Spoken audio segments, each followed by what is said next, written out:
his foot has the little amiibo patch on it, so you just like Oh, step okay. I on was just wondering if he'd your be like gamepad. It's just a tap. You don't leave it on. rubbing his So, butt against it like a cat, you know. oh, oh, oh. Yeah. Um. So I don't know. Do you guys have access to the control room as well? No, it says this is a moderated call or something like that. Yeah. Interesting. Because I do have a bar that shows audio levels. Christina, give us more speech. I'm trying to adjust it myself right now. Is Because it I any think I better? just made it louder. Does that sound louder to you guys? It does sound louder. I heard a little bit of like, you know, when you turn it up, you get kind of a little bit of Yeah. static in the Bit background. hissy. You're But getting noise. Okay, that sounds good. yeah, that Sure. sounds good. Okay. Yeah, yeah. All right, so don't touch anything. No one touch anything. I think we got this. Got Levels. this. Doing good. We're getting off a good start. All right, good. All right, so I do have it set to live now. So what I'm going to do, and by all means, tweet this out yourself if you want your friends, Certainly. peers to know. We are recording on YouTube. Capmax Hypecast. How loud is that clicking, by the way? Is that pretty loud with the Not mic? too bad. No, that's not bad. All right, cool. We live.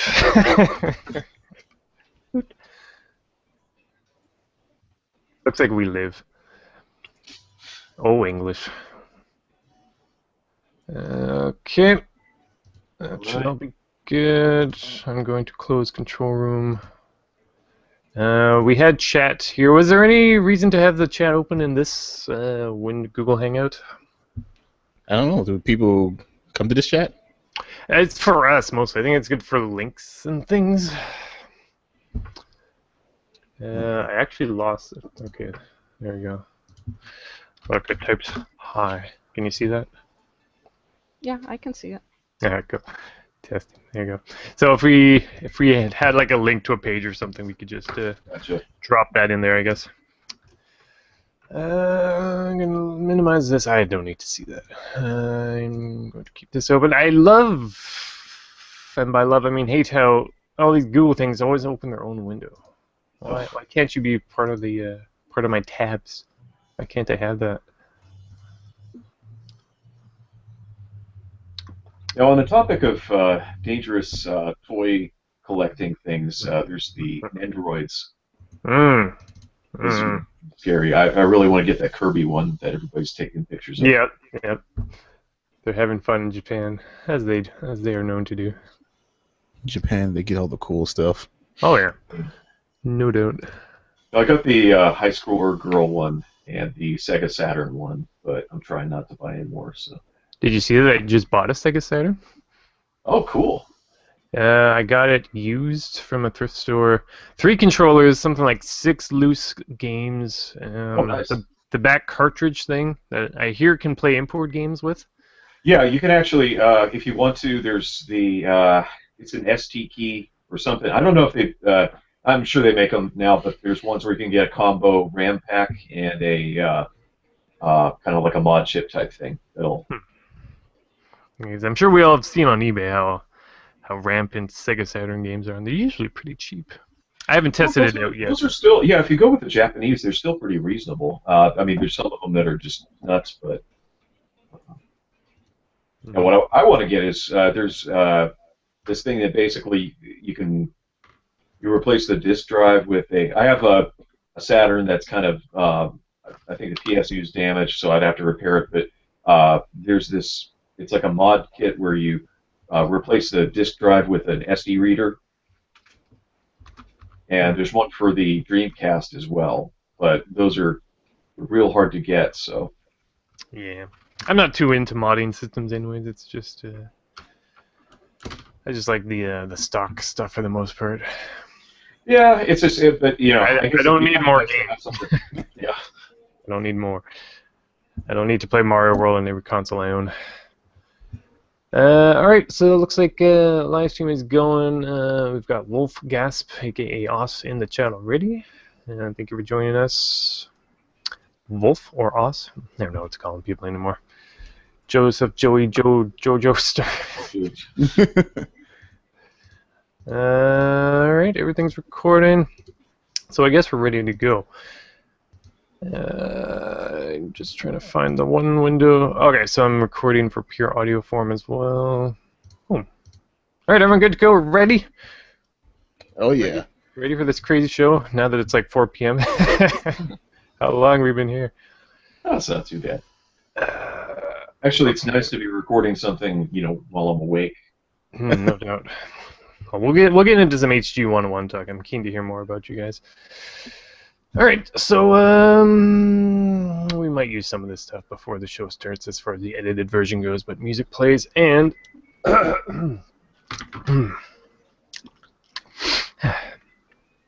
greetings, friends. Steven here, and welcome back to the Capmax Hypecast. This is episode 15. Our recording date today is February 6, 2016. Holy crap, boys, it's the future. It's Saturday morning. Let's get going. Our main topic for this episode is going to be smut in gaming, although it's more going to be talking about the changing tastes in games these days. It's been a very hot topic, and with Valentine's Day around the corner, it seemed like it'd be a fun, a fun time of year to get into that. So let's meet our guests. I've got a list of 3 names here. We'll just go down this order. That's good in order for me. And we will start with Joe Starr. How's it going, Hi. my man? Not too bad, sir. Good to be here. Now, we were discussing before we officially started what exactly we should call you. So we're going with Joe Starr? Yeah, that's fine. Joe Starr, okay. Joey, That's what Joe. it says here on the thing, but yeah. Now that's in reference Jojo's to fine too, but yeah. JoJo's Bizarre Adventure. Yeah. Is that what that one's called? People have been going on and on about that show. It's a show, it's a manga, it's everything these days, right? Yeah, it's kind of a meme. I'm glad it's gotten more exposure. It's just I've been a fanboy for a while, so it's nice to be able to have more access to that stuff too. So glad that it's catching on even. Yeah. Now, you are an alumni of the HG 101 podcast, also website, and that's what, Hardcore Gaming 101. Could you tell us a bit more about that group? Yeah, basically it's a site where, I don't know, I'm bad at coming up with things on this one. It's kind of a site where, people submit articles and, about games that they like, series. You'll find out about a lot of games you never heard there. Find out a little more. Yeah, and then basically just kind of got into it through the forum there, and a friend of mine there, Xerxes, he started the Game Club 1990X podcast a couple years ago, and we're looking to wrap up.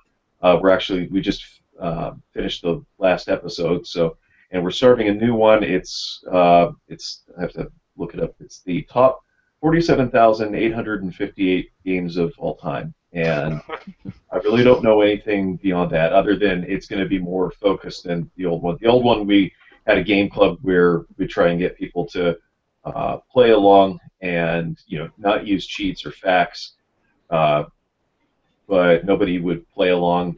So and then also we would select the game of each month through a randomizer and then a vote, and between the randomizer and the people voting, we would always end up getting these games that would just kill us, like Avitus. I actually like that episode because that's one of those games I always see in like retro gaming shops, and it's like, what is this Avitus thing? Oh yeah, it's something you don't want to touch. So yeah, that's why you always see it.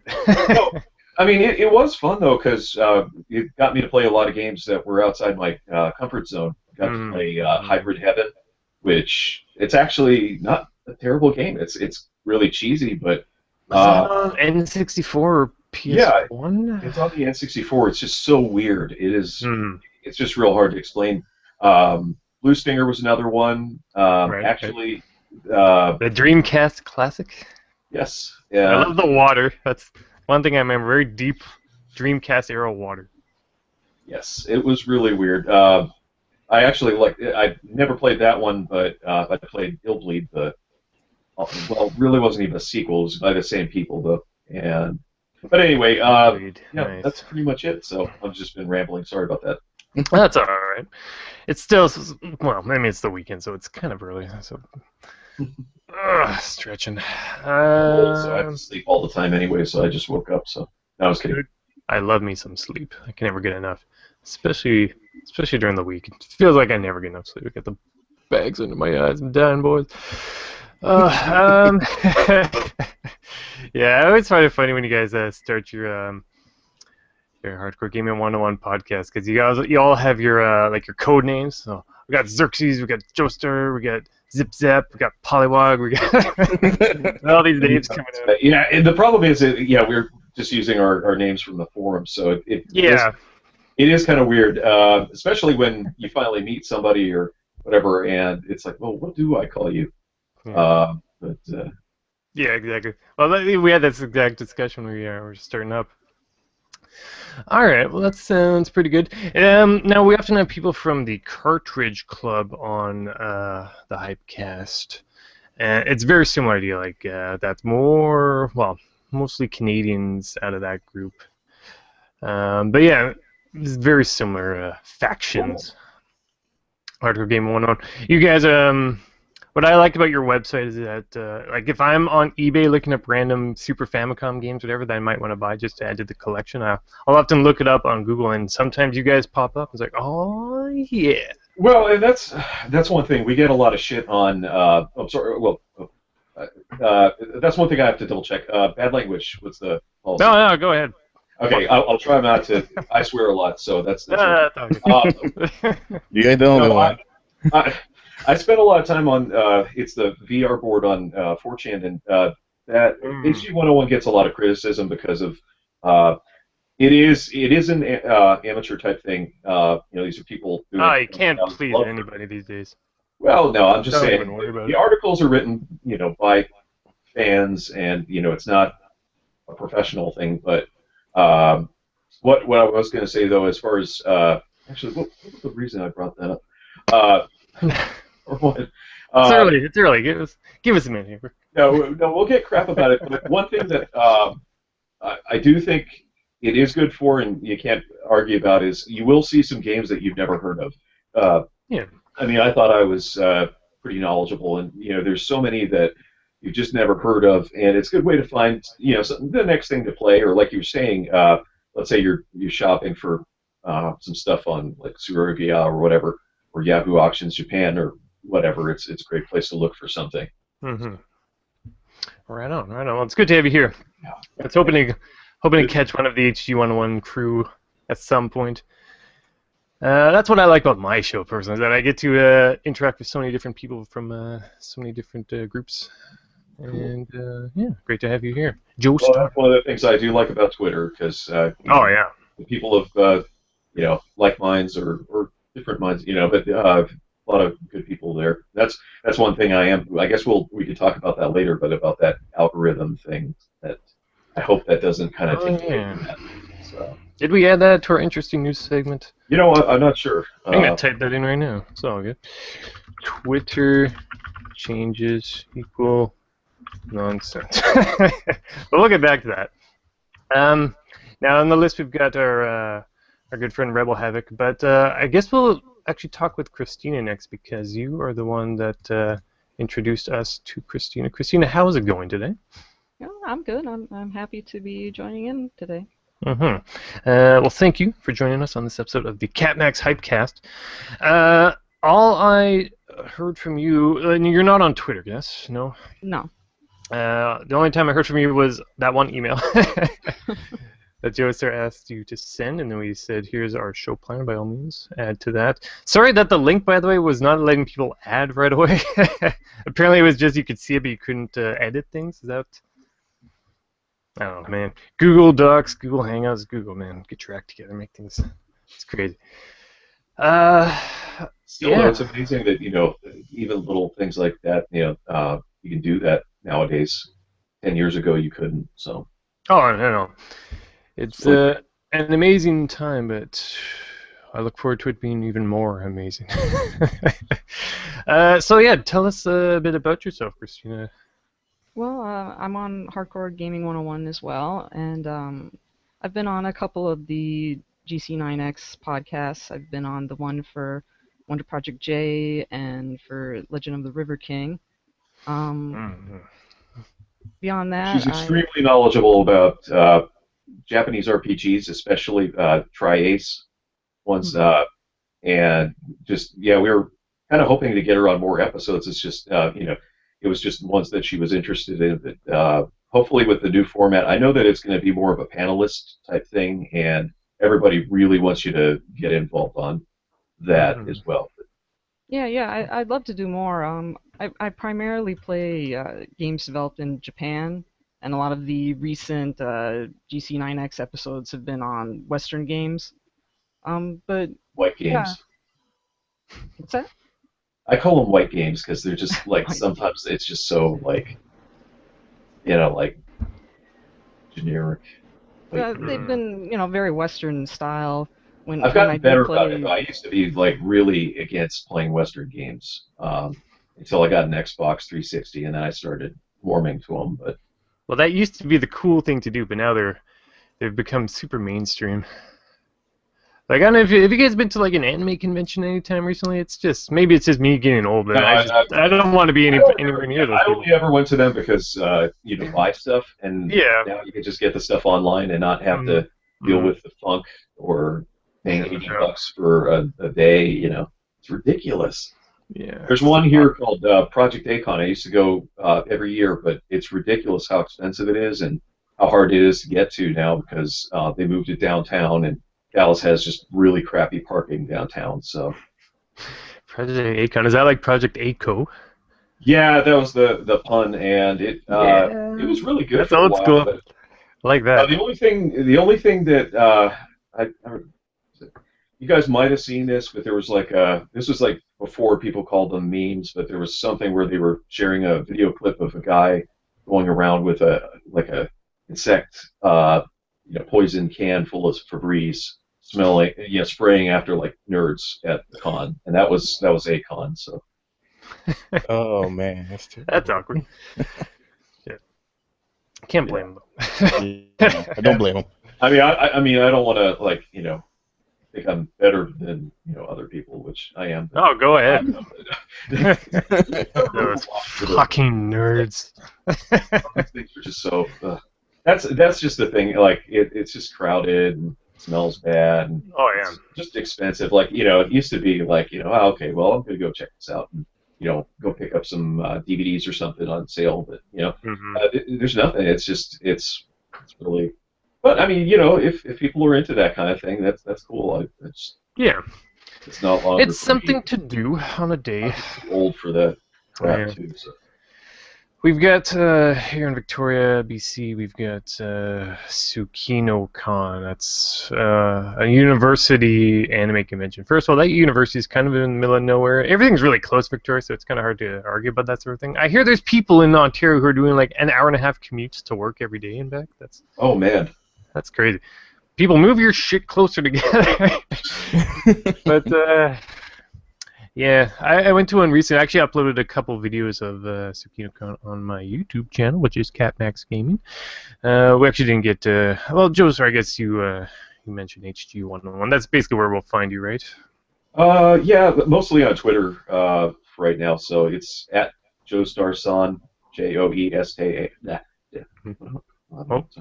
Try it again. JoeStarSan. I don't know. I was saying Tay, like I was saying it in like French or something. But, hey. Hey. Yeah, but mostly I just get angry and complain about things nowadays on Twitter. Yeah. It's our right as people of our age. Perfect. And Christina, is there any place people can find you? I guess once again at the HG101 forums. Is this correct?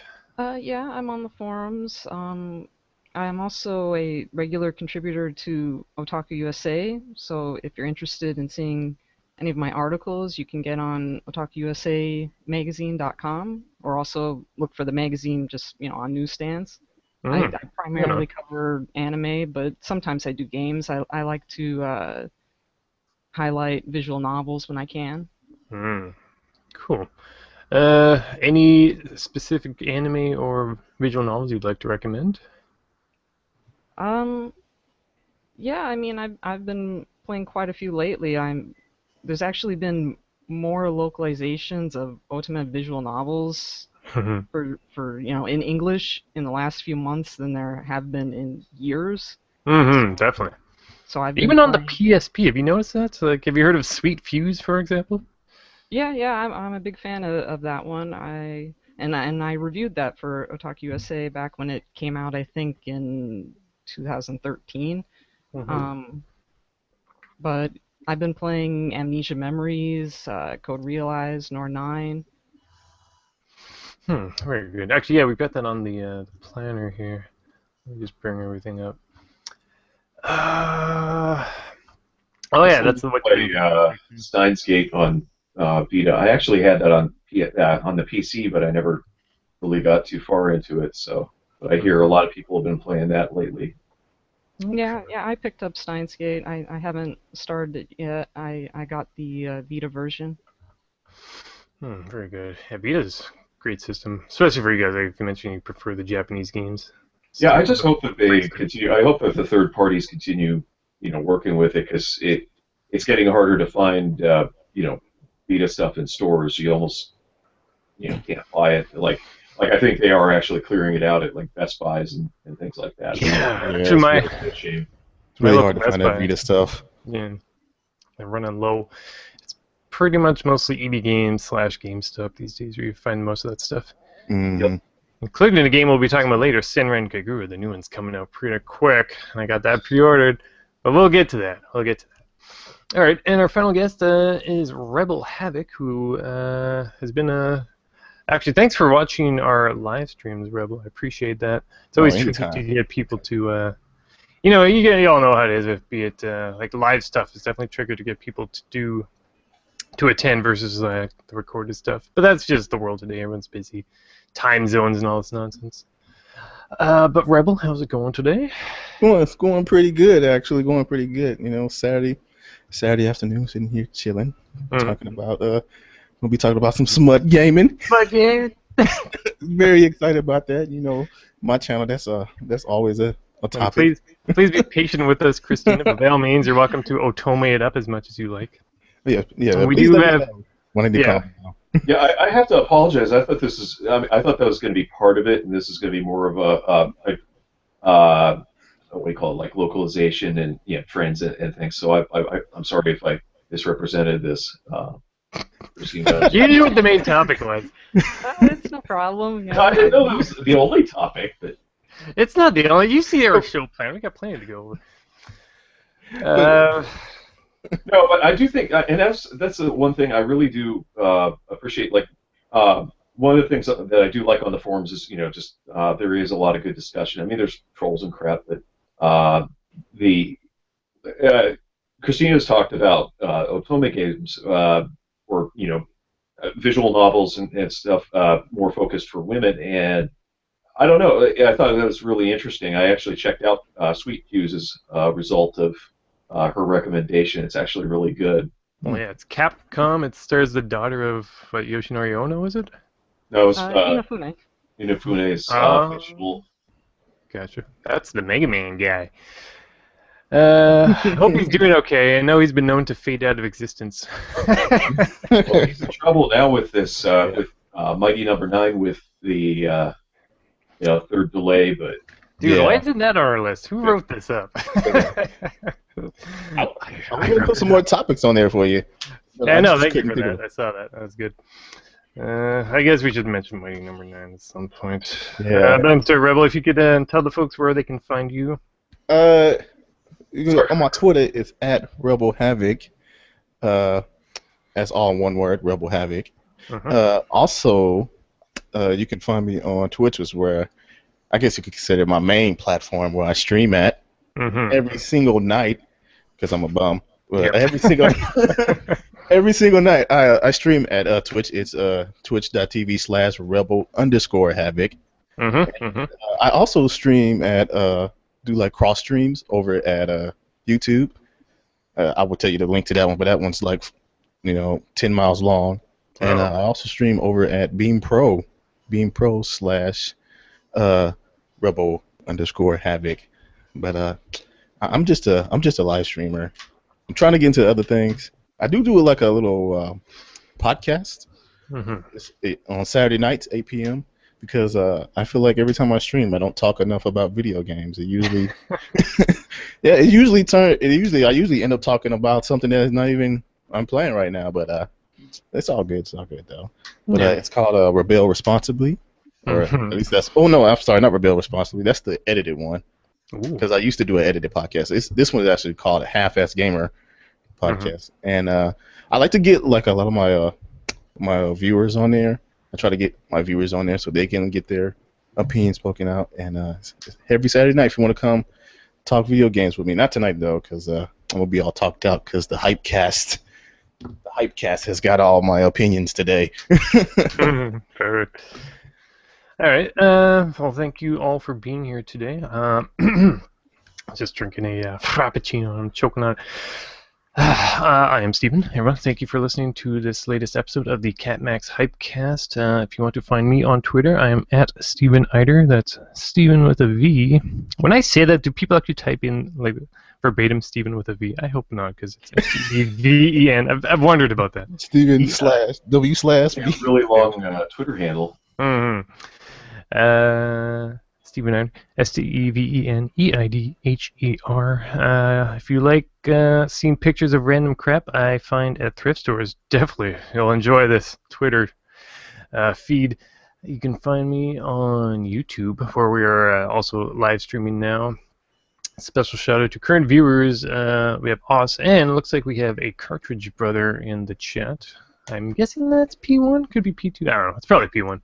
Who is actually, I believe, in Europe right now. So thanks for joining us. And I do stream as well. Not so much lately. I find it's hard to want to do Twitch and YouTube. It's kind of one or the other. I don't know if you guys deal with that as well. But when I do, it's at Capmax_gaming, all one word. Right. So I think that about does it for our intros, which means it must be time for what you've been playing, what you've been watching. Now, we've actually already spoiled this a bit, but that's okay. Oh, wait. See, this is why I have this show planner. It is so useful. We wanted to give a special thank you to Quater. I don't know. His word is weird. Quater the Odd for his editing help with episode 14. And I really appreciate that because, editing, man, I tell you. Ugh. Yeah, That worked. That one I was gonna get pretty rid of good. YouTube. Man, I was trying to learn those editing programs. I was like, I don't know if I could do this. I might go to live streaming here. Yeah, you don't need to worry about editing with live streams versus the edited stuff. It's okay. I mean, once you get to it, you just gotta, dare I say, you gotta have the hype for editing, which I don't always have. I admit it. This actually, like we've the last few episodes were like months apart, but this is like a month apart. So I wanted this to be like a monthly show. So it's good that we got this going so quick. Oh, excuse me. Anyways, what you been playing? What you been watching? Who wants to start us off? Sounds like I guess I'll start off. Okay. No, do it. I go through all my games here. You do it. The first game I actually been playing, well, actually, I have on the list is XCOM 2, which actually released yesterday. Mm-hmm. And I have to say, if you were a big fan of XCOM Enemy Unknown, you were definitely going to love XCOM 2 because they improved on nearly everything about that game. Nearly everything from the enemy behavior to your classes. They kind of did slim down on the base building. It's not like as complex as it used to be.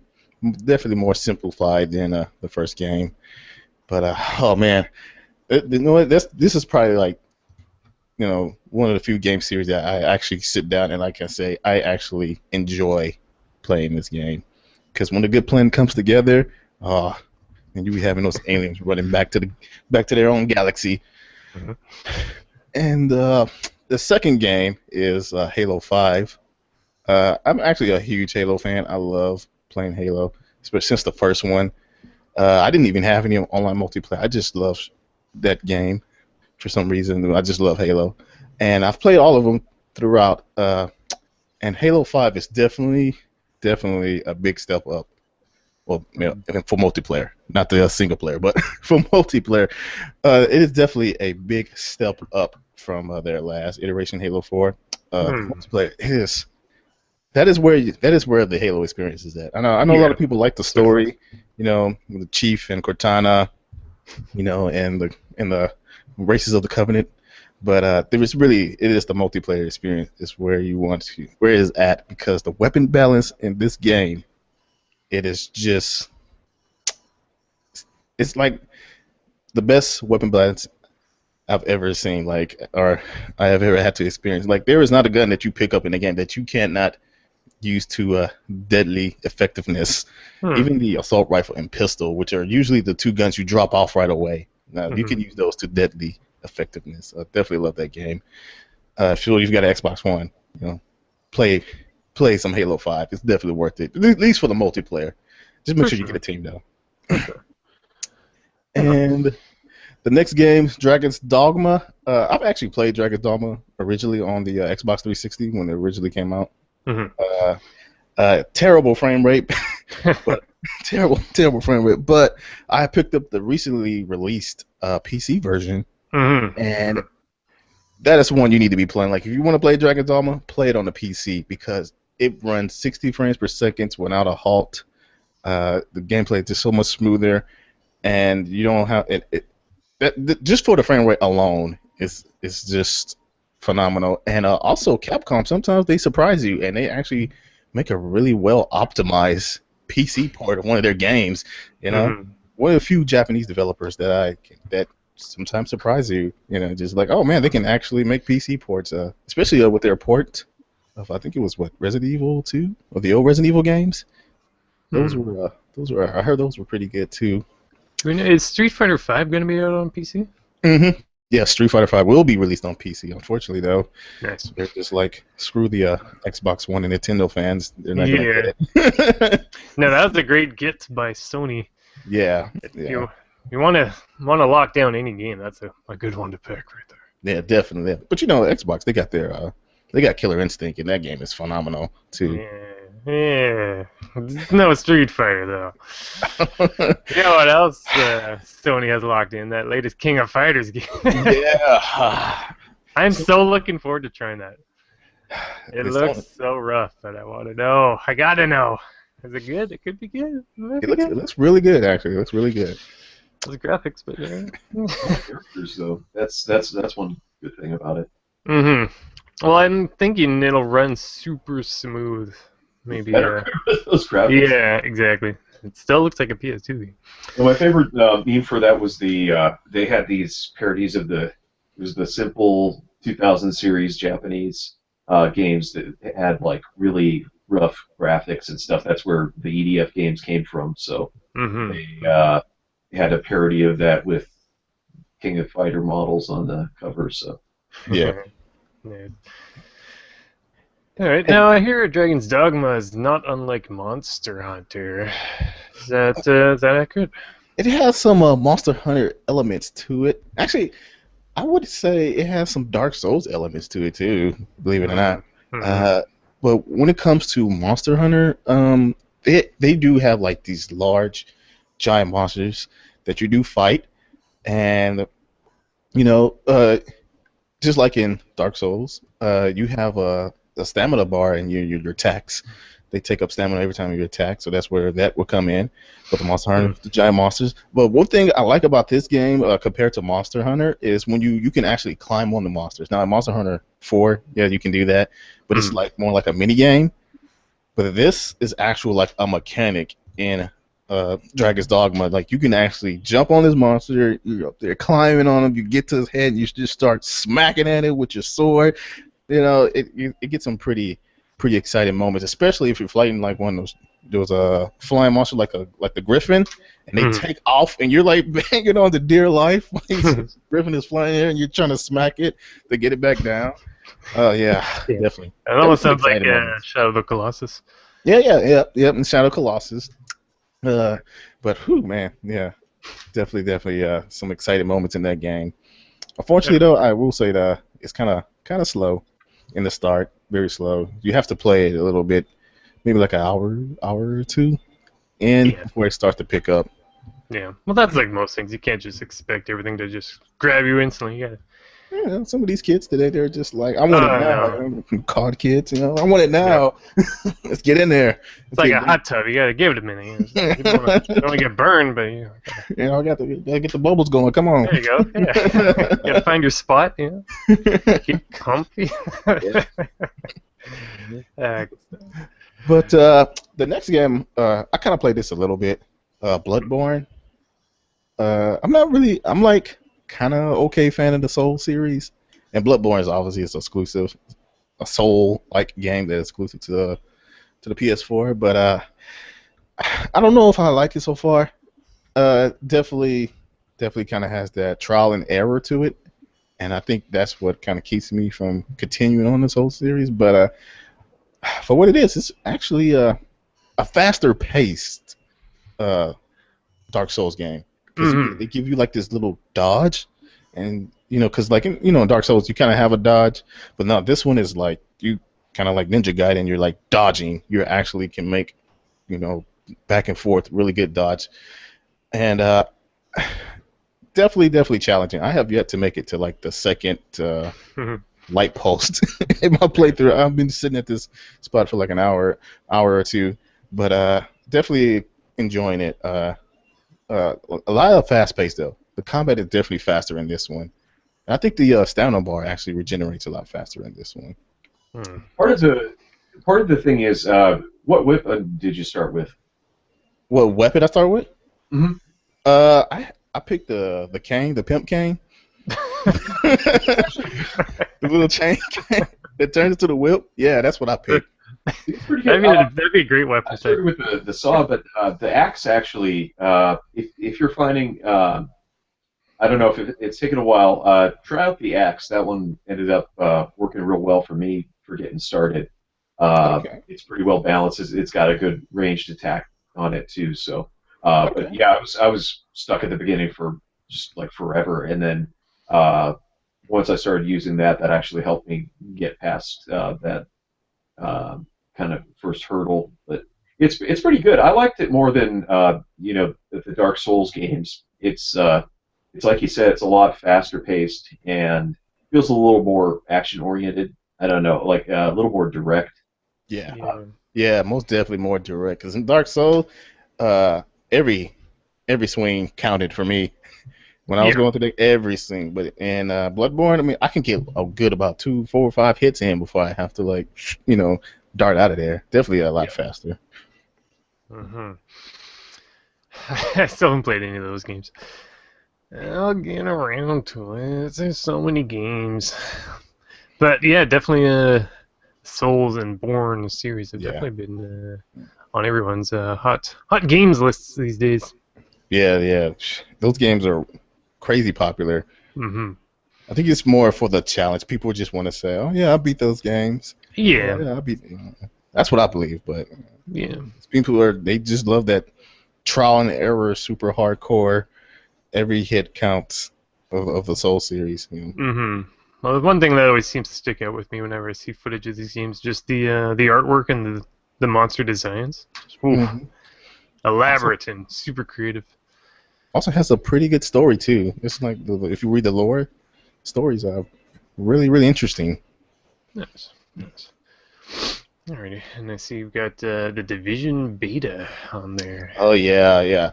When they released this, I want to say past week, when they had the beta out, I have to say, I have really mixed feelings about it. Obviously, it's a third person cover shooter, in the veins of Gears of War.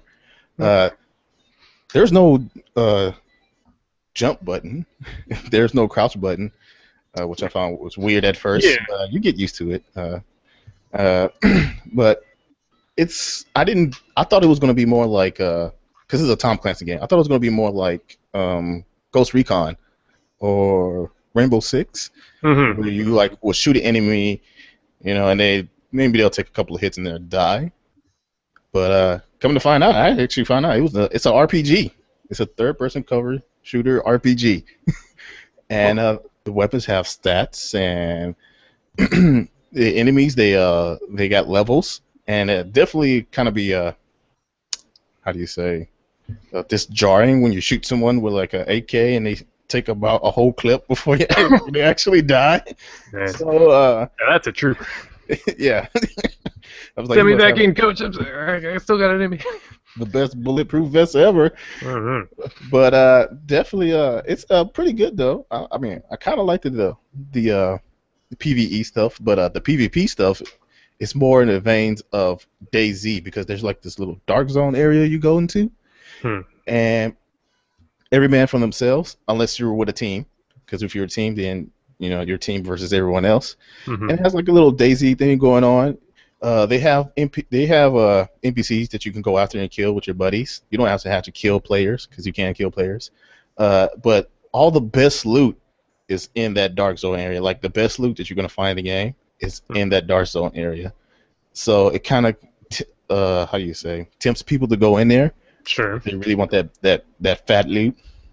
So it kind of tempts the players to go in there. You don't have to kill players. And actually, from the beta, I realized that you probably don't want to kill players because as soon as you kill someone, you get highlighted on the mini map, and everyone knows that you just killed someone. So everyone on the entire map is just coming after you, and you're just like, oh no, and you're like running around after.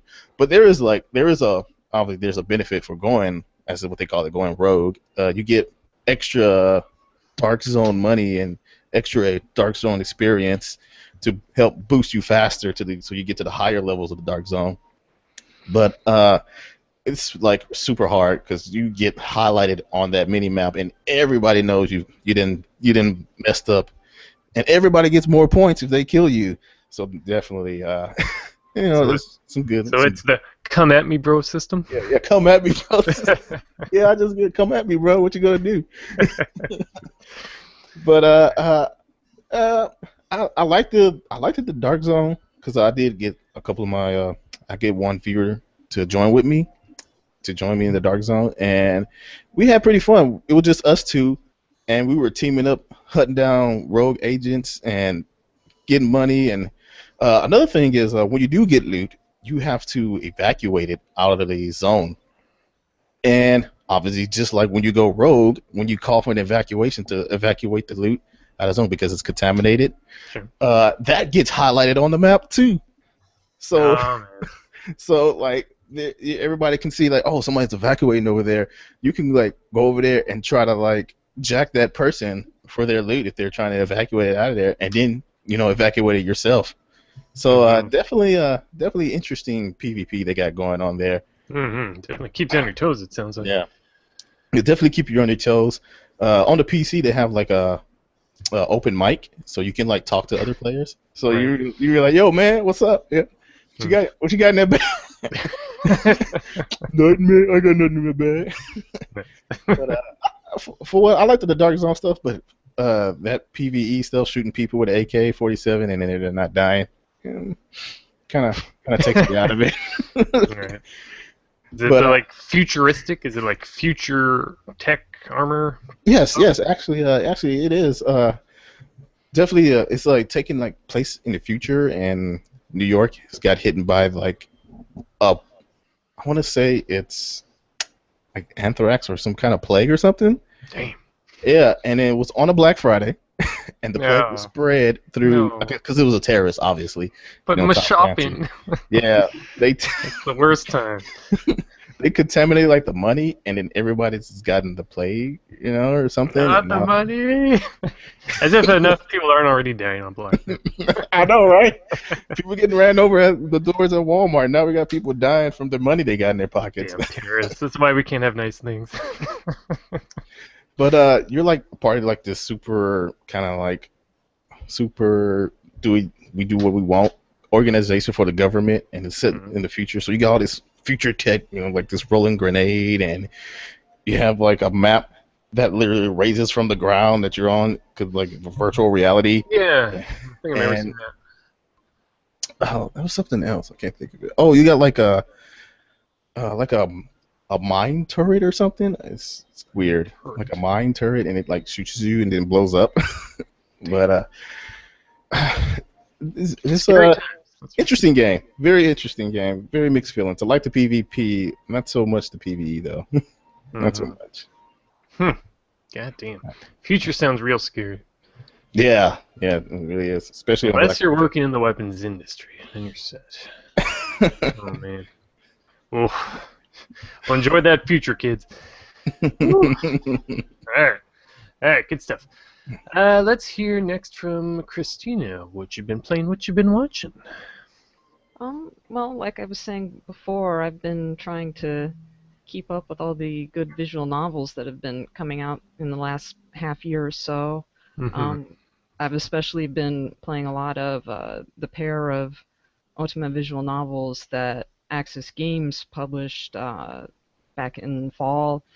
They were kind of strangely closely released. They were only about like 2 weeks apart, and I think maybe it could have hurt their Spaced it out a bit. profitability a little Yeah. bit. But I picked up both of them, and I've been trying to go through them. You know, I'd like to go through them 100%, complete all the routes. But there's Code Realize, Guardian of Rebirth. That's the one that came out first. And then a couple weeks later was Nor 9 Var Commons.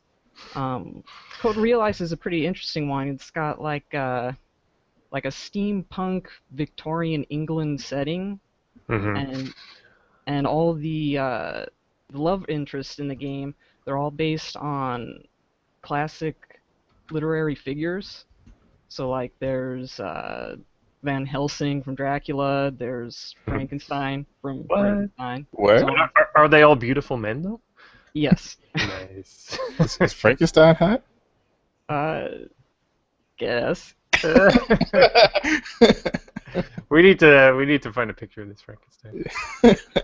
I might make that Definitely my check show that out. image, my I episode was going to say it's good that they've got like a version of the Monster Musume, for women. So Yeah, there you equal go. time. There we go. Mm-hmm. That's what we're going to get into with the Smut and gaming topic. But I mean, there's no reason why women can't have these games that I don't know, beautify men. Like, if we can have big booby samurai girls, then by all means, have hot guys buying you drinks. I don't know. You'll let us know what women want. We don't know. Maybe that's half the problem. But if women want hot Frankenstein, now is it hot Frankenstein or is it hot Frankenstein's monster? Is it the doctor or the creation? It's the doctor, yeah. Oh, the doctor. Okay. Yeah, because I was picturing stereotypical Frankenstein green with the bolts in his neck, but hot. But hot. Yeah. Monster would be Aura, so Aura style. Have you heard of Sekai Project? They've got some game coming out that they want to bring out with like this insane title. Here we go. Root Double Before Crime Star After Days Extended Edition. What the hell is that? What is going on with that title? Yeah, I've been following Sakai Project. That one I think has some connection to the Zero Escape series. Like somebody who worked on those also worked on that. Okay. I think it just barely made its goal on Kickstarter. I think it just finished a couple days ago. Yeah. These titles, though, you can always tell when it's like a visual novel game just by the title. I'm just gonna say that again. Root Double Before Crime Star. What does that star? The asterisk? Before Crime asterisk After Days Extended Edition. Wow. Goddamn. Now these ones you mentioned, these are all being played on Steam? The ones that Axis Games published, Nor 9 and Code Realize, those are both on Vita. Okay. A lot of the Ultimate fan base is like really into supporting, first the PSP and now they've shifted over to Vita. It's kind of different compared to, say, like Gal Games, the visual novels that are targeted at straight male gamers. Those seem to mostly be on PC. Yeah, I know Steam's definitely been kicking it up a notch when it comes to like the anime style games. Which reminds me, I don't know if Honey Pop is in our list here. Can't forget Honey Pop. I'm adding it now. There we go. The Alrighty. only few games that got banned from Twitch. Nope, you can't stream that. Yeah, we will get to that, but didn't they? Isn't that game somewhat censored, but it's super easy to bypass the censorship? Yeah, that's happening with a couple of games on Steam. With like, you go to the developer's website and they'll have like a patch or something that you can apply yourself. Oh, Yeah. that's a happy medium, I guess. Yeah, that's the thing. I mean, I'm glad that they have that option. I just kind of don't understand why they have to censor it on Steam when you can have a game like Hatred where you're just blowing people's heads off and killing people, but you can't have fuck scenes. So Prostitutes, I'm Oh, sorry. I'm not American. You don't have to explain that to me. You guys love guns. That's all I know. Oh yeah, that's the thing. We've got and actually there was some interview with this the guy that came up with tentacle porn, and he called out America for talking shit about Japan for hentai, but having a new school shooting every week. So Yeah. That's ours. You say tentacle porn? yeah, it's the guy that came up with it was Roots Godoji and La Blue Girl, the old animes from the 90s and stuff. Mm-hmm. He was the one that came up with that. There's a really interesting Dude, that is amazing. him on I want to be known for something like that. Yeah, it's really cool. I'll have to link it later, but Damn. Yeah, it's a good comeback, that's for sure. Well, we may enjoy our squid and octopus fun, but you guys are shooting everybody every week. What do you got now, huh? Mic drop. We're just making love. You're just making bodies. Let the bodies hit the floor. There's something there. And, okay, back to our games. You also have Rabby Ribby. Now, that I have been hearing a bit about. That's like an anime-ish Metroidvania game, is that correct? Yeah, that's also a Sakai Project release. It's Okay. by some new small developer in Taiwan, but you could just as easily assume that it was made in Japan.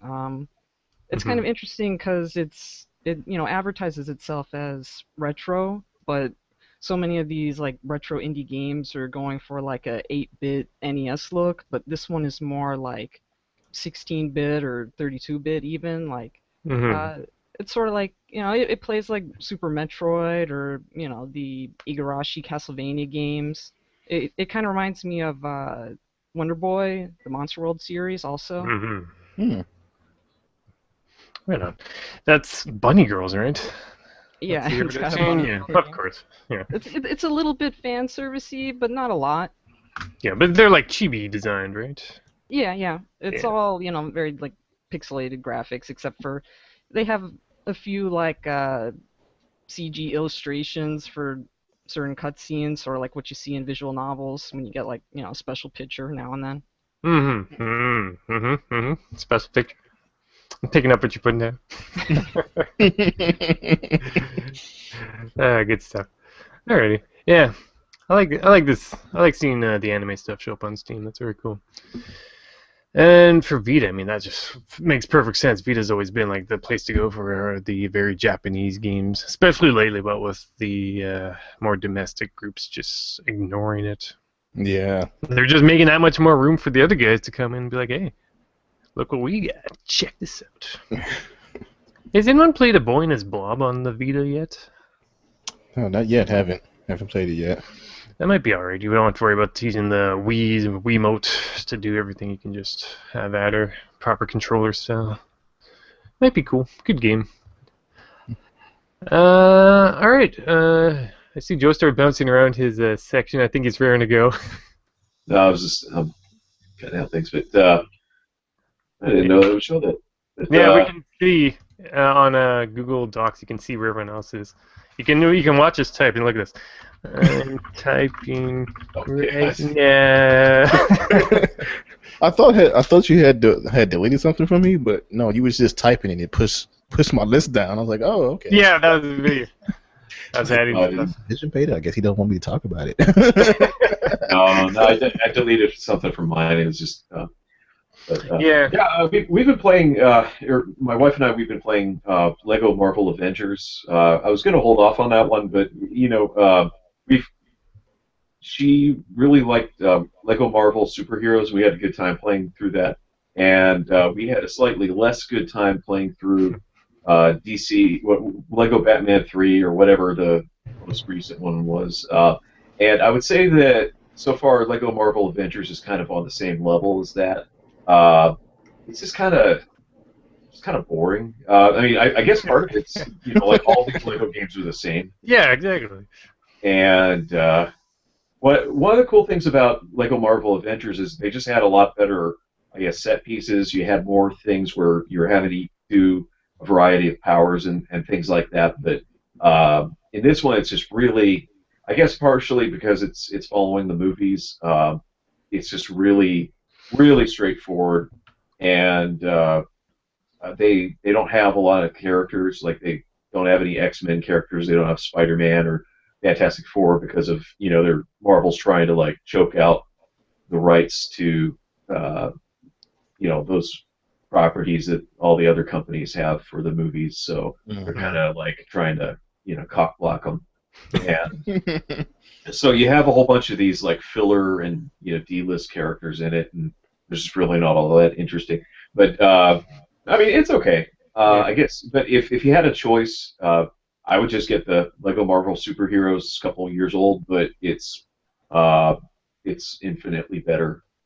I'm playing some Namco stuff because I found out about there's a new book coming out for HG 101, and I've been saying I was going to write these articles for the last 5 years, but haven't. So I'm hurrying up this month and trying to write some real fast. So I'm playing through some older Namco arcade games. There's Bravo Man, Genpei Tomoden, and Mirai Ninja. That one was I don't know if you ever watched old crappy sci-fi movies, but there's it's called Cyber Ninja. It was released on video, VHS back in the mid '90s, but that was actually a movie that was developed by the company Namco. They were really wanting to get into movies actually around 1990, but it fell through. But they did that one, and they actually were trying to work with Troma to come up with a superhero, and that's where, if you've ever seen or heard of Sergeant Kabuki Man, that was actually funded by Namco. They were hoping for something that they could, make toys and games and stuff based on, but they saw the final movie, and it's a Troma film, so they cut that off real quick. But and then also playing Namco X or Cross Capcom. It's I never got around to playing the translated patch version, but that's a lot of fun. But it's more for fans of like obscure Namco arcade games and things like that, because Capcom, but it's got all these references to older games that most people probably don't remember. So I would probably be hesitant to recommend it, but it's pretty fun. That's actually getting updated, or they've done some updated versions. It's those Project X Zone games that are on the 3DS coming up on that. So, but it was kind of interesting to go back and play the first one in that series. So, I don't know. That's pretty much it. PS2? Yeah, it was on the PS2, and I actually never bothered with the setting up the emulator on my computer because in the past couldn't run it. But I have a newer computer now, so I tried setting it up, and it's working out pretty good. So. I don't know. Good stuff. Good stuff. Probably shouldn't be admitting to software piracy, but I do actually own a copy of the game. I just never played it because I just don't know enough Nihongo. Yeah. That's the thing. Like sometimes you just can't acquire the game any other way, anyways. Mm-hmm. And then if you can get a translation, it's got a patch out. Yeah, exactly. You just rip it and put the patch on. You're good to go. So. Yeah. They didn't bring it out here, anyways. Like what? Yeah, it's their fault. Well, yeah. We got money. If you want the money, bring us the games. Where's my Super Robot Wars? It is super rough, the translation. I think they just made one pass. I don't think they did any proofreading. And there's a lot of glitches with the text, but it's better. It's better than nothing. So yeah, well, those are the true heroes right there. The people who just translate random things for free, and then it's like, here you go, internet, enjoy. Great. So I wish I had that kind of free time in my life. Salute to those gentlemen who do that. Well, that's especially true for there are a lot of DS games that just didn't get translated, and like the GBA is the way to go, man. Mm. Like the second coming of the Super Nintendo. I've been getting deep in those GBA games, so we'll get to that. Yeah, I was gonna say there's like the second Ace Attorney Investigations game that didn't get translated. The second Game Center EX game didn't get translated.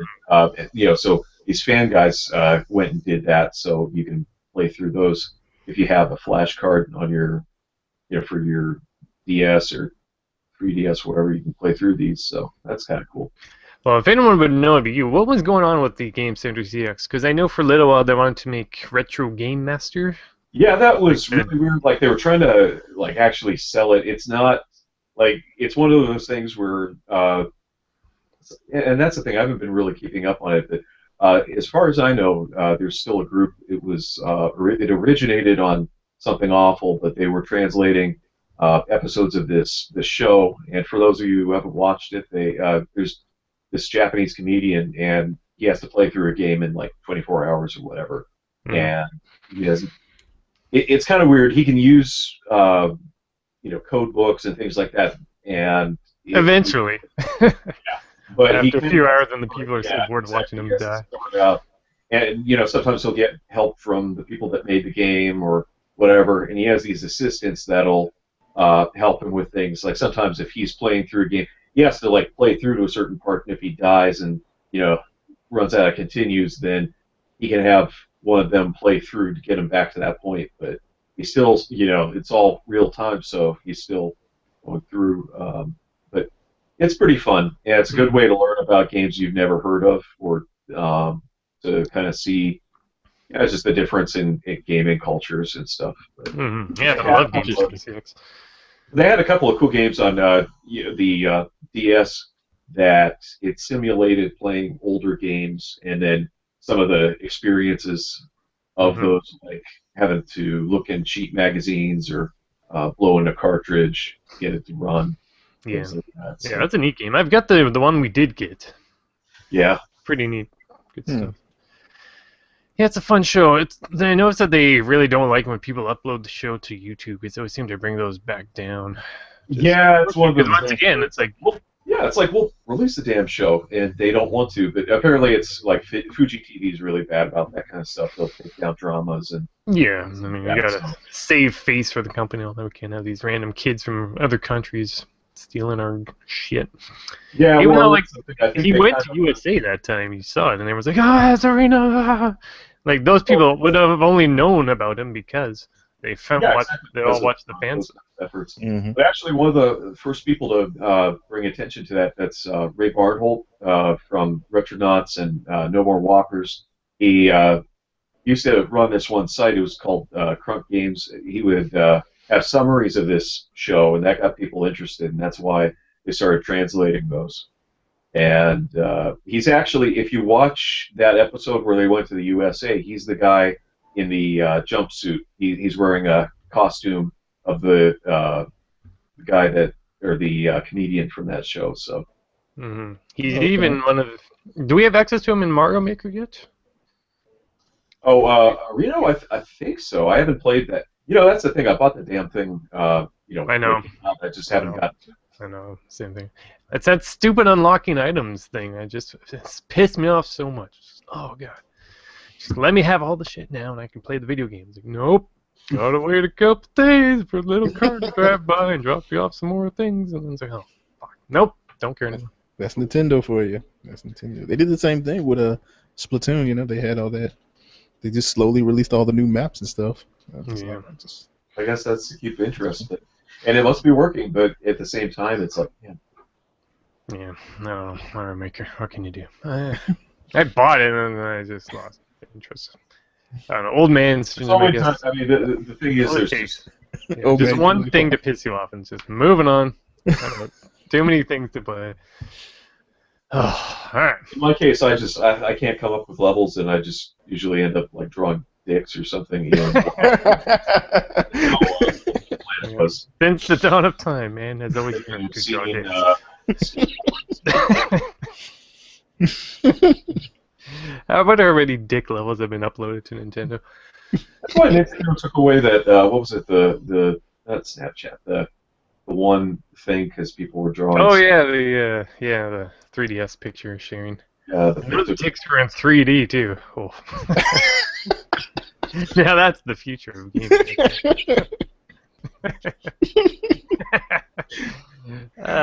We have fun on the Capmax Hypecast. All right, good stuff. I've been watching lots of movies. You guys want to hear about some movies? Sure. Oh yeah. Okay, so has anyone even heard of Song of the Sea? Yeah, Nope. that's by the guys that did what's called the story Book of Kells. Yes, that is think I've seen correct, and I'm impressed that you knew that.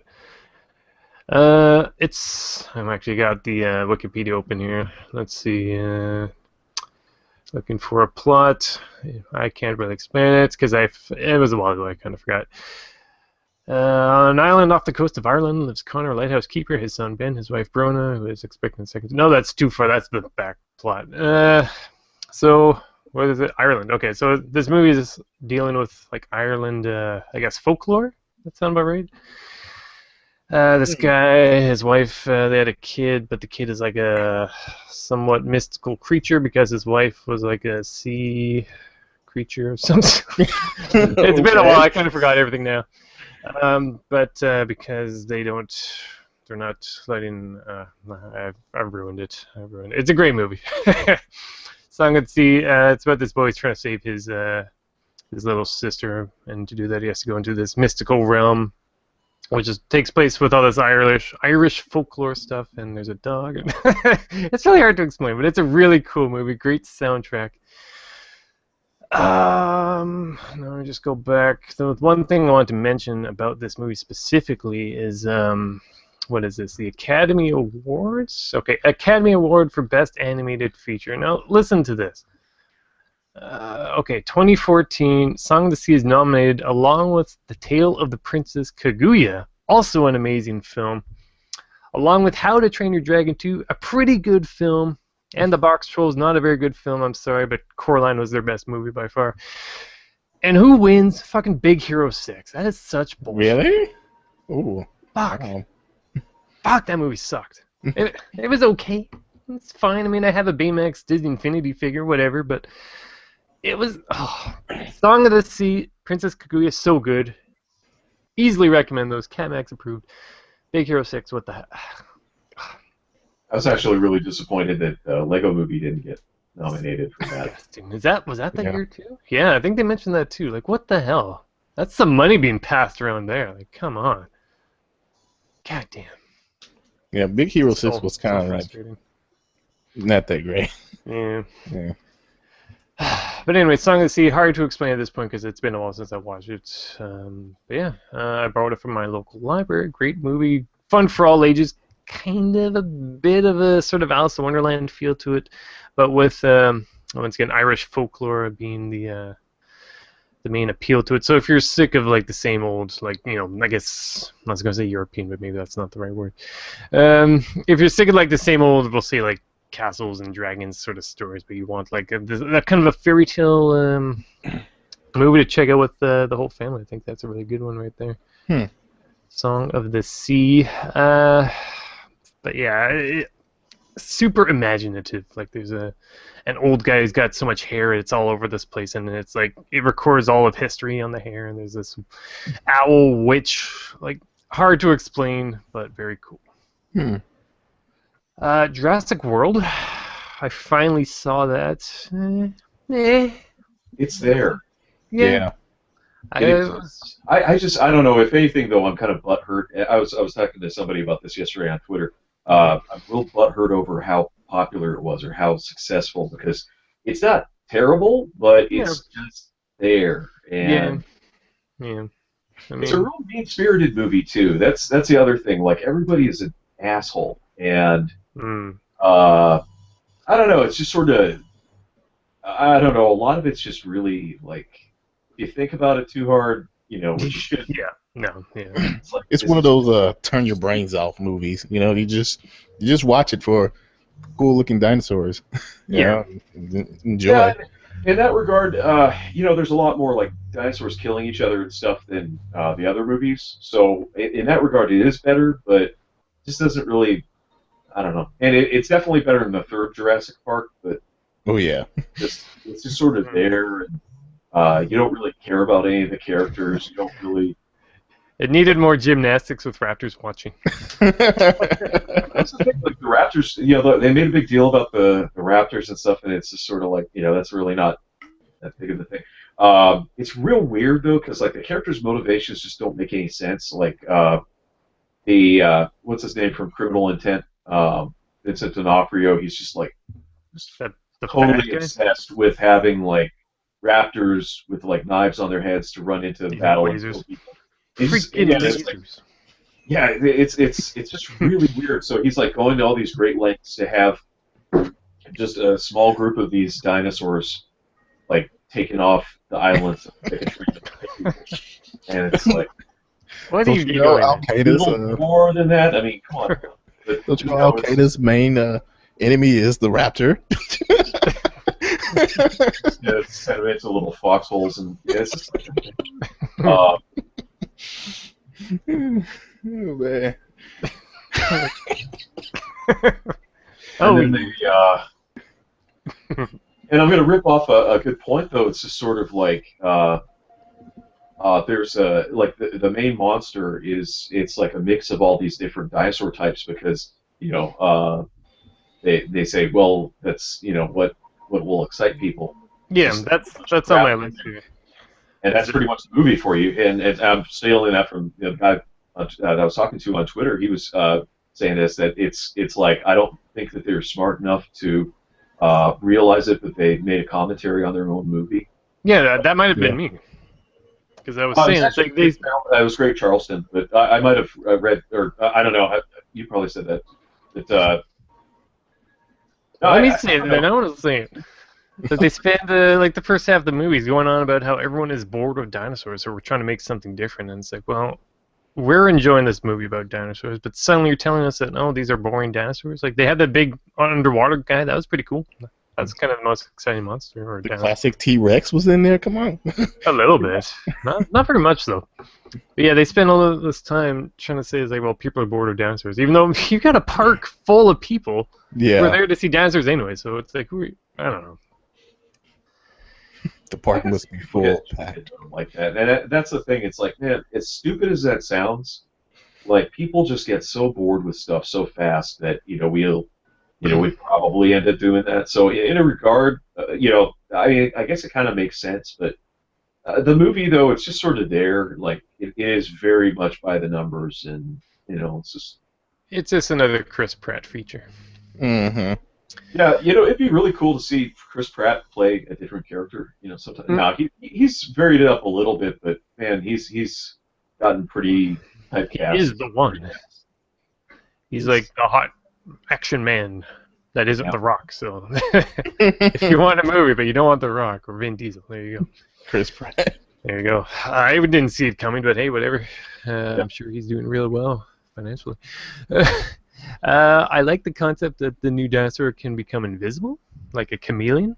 That's kind of a spoiler, but not really. It's not a spoiler, not really, because he barely does it. It was a fun idea. Mm-hmm. He does escape a certain situation, but he does it maybe twice in the whole movie, and it's like, work with that. That was kind of cool. It's like, yeah, invisible giant dinosaur raptor T-Rex thing. That's fun. Then he's like mostly visible. Yeah. Mostly visible. Yeah, bad dinosaur gets out, causes chaos. Oh, Jurassic Park. Yeah, how did you not see this coming? Because it's always happened. You mentioned the guy who wants to turn raptors into like kilosaurs. Kilosaur. There's a episode title for you. Was he? He was kind of on their side too. He was part of Intech, right? Aren't they the ones like? There's some rich guy who's bringing the park back together because there's a rich guy that wants to make the park, but the Intech Yeah, guys it's are just responsible for making the science behind it or something. So Yeah. I don't really understand who has say in what the dinosaurs get to do, anyways. Like, right. he doesn't want them That to was do it, kind of but confusing. And then what's his name? BD Wong, the guy that's like in things. He's just like evil all of a sudden. He's just like you mean Dr. Wu? yeah, he's Yeah. satanic. I mean, he's just like this mustache twirling villain all of a sudden. When in other movies he's pretty normal. I mean, he's just like he was there, and Yeah, it then definitely didn't make any sense. I was like, yeah, oh, it's just like well, it's sudden, you know. I want to progress science, and then now I want to be evil. And it's like, I guess you want to be an evil scientist now. I guess. You know. That's what they're Well, doing. it's a gray area. I mean, he explains it's like, well, they wanted him to make something bigger and better, and that's what he did. And they've always added other animal bits to fill in the gaps in that DNA. So they make the new dinosaur out to be a villain, like he kills for a sport, and then it's like, oh no, the brontosaurus is dying, now we're all sad because it died on camera. But then at the end, all the dinosaurs kind of team up against him. It's like, oh no, now I kind of feel bad for the new guy, and then and then the underwater guy shows up, kind of like, yeah, underwater guy, best thing in the movie. And yeah, Jurassic World, whatever, it's fine. The toys are like dinosaurs, whatever. Toys are fun. I'm just checking our chat, and we have Yoshi Knuckles in the chat. Thank you for joining us today, Yoshi Knuckles, for this episode 15 of the Capmax Hypecast. Oz asks us if we have seen the new Godzilla. I have seen it. It's alright. I don't like that Hideki Anno has to stop his Evangelion work to make the next Godzilla, because that is bullshit. Because we got to see that fucking 4.44. We're going to get into that. It's in my background right here. We got EVA 3.33. We're getting to that. I saw the domestic new Godzilla. That's pretty good. I would have liked more cool villains for him to fight, because there's like those two arm guys, and they're like. I just kind of wish they would have had more fighting, and I hope that they do that with Too much fog. Yeah, there's too much like, and the other thing is, I was well, I don't want to spoil it, but there's too much of Jake Gyllenhaal. Like, who cares? Like, I was wishing there was more of Bryan Cranston's character. I was thinking that Yeah, he was done with pretty quick. But yeah, he was the hot actor in that one. Like, he was red hot with all the TV work and all that. Yoshi says he doesn't want to do homework. He wants to play more Nier. That's the Cartridge Club's fault, because that's their game of the month coming up. That's a good one. I have heard good things, and there's Unless a new Nier on the way. Yeah, if you're really depressed, don't play it. Not a good one if you're in a dark place. But it's a good game. I actually picked up Nier for like $10 from my one of my nearby EB Games. Pretty good price, but it's a pretty hard game to find too. So it's kind of weird that it's so cheap at EB Games. I don't know what that it's all about, but whatever. I'm okay with an inexpensive game. What else do I have on the list? Inside Out. So I finally got to see the movie about the emotion people, which was a title of an earlier Hypecast episode. Did anyone here have seen Inside Out? No, not yet. You know what? I liked it more than I thought I would. It's a pretty good movie. Very simple theme, like the music theme to the movie. It was nothing elaborate, but really good music to that. I would have liked to have seen more of the emotion people. It's mostly just joy and sadness going on a little adventure. But then there's like the angry one, the pissed off one, the scared one. Those ones, they didn't get a whole lot of airtime. But I like this idea of walking around a person's head. There's like an imaginary, like the girl's imaginary friend growing up is in the memories. And there's this one section where there's this area where like memories are go to be forgotten, and they're broken down into different concepts of thought. It's kind of hard to explain, but it's a pretty fun little scene.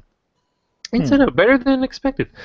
I'm looking forward to someday. I never play games anymore. I hate being an adult. It sucks. But I'm looking forward to playing Disney Infinity 3.0's Inside Out campaign, because I have the starter set. It's way in the background over there. Hasn't been opened yet, but now I have a reason to, because I actually know who these characters are. Yeah, Inside Out, much better than Big Hero 6. By the way, Tale of Princess Kaguya, also pretty good. I didn't really touch on that. Joestar, have you seen that one? Not yet. I still need to see that. I'm actually about 3 movies. I haven't seen anything after Arrietty, so I'm way behind.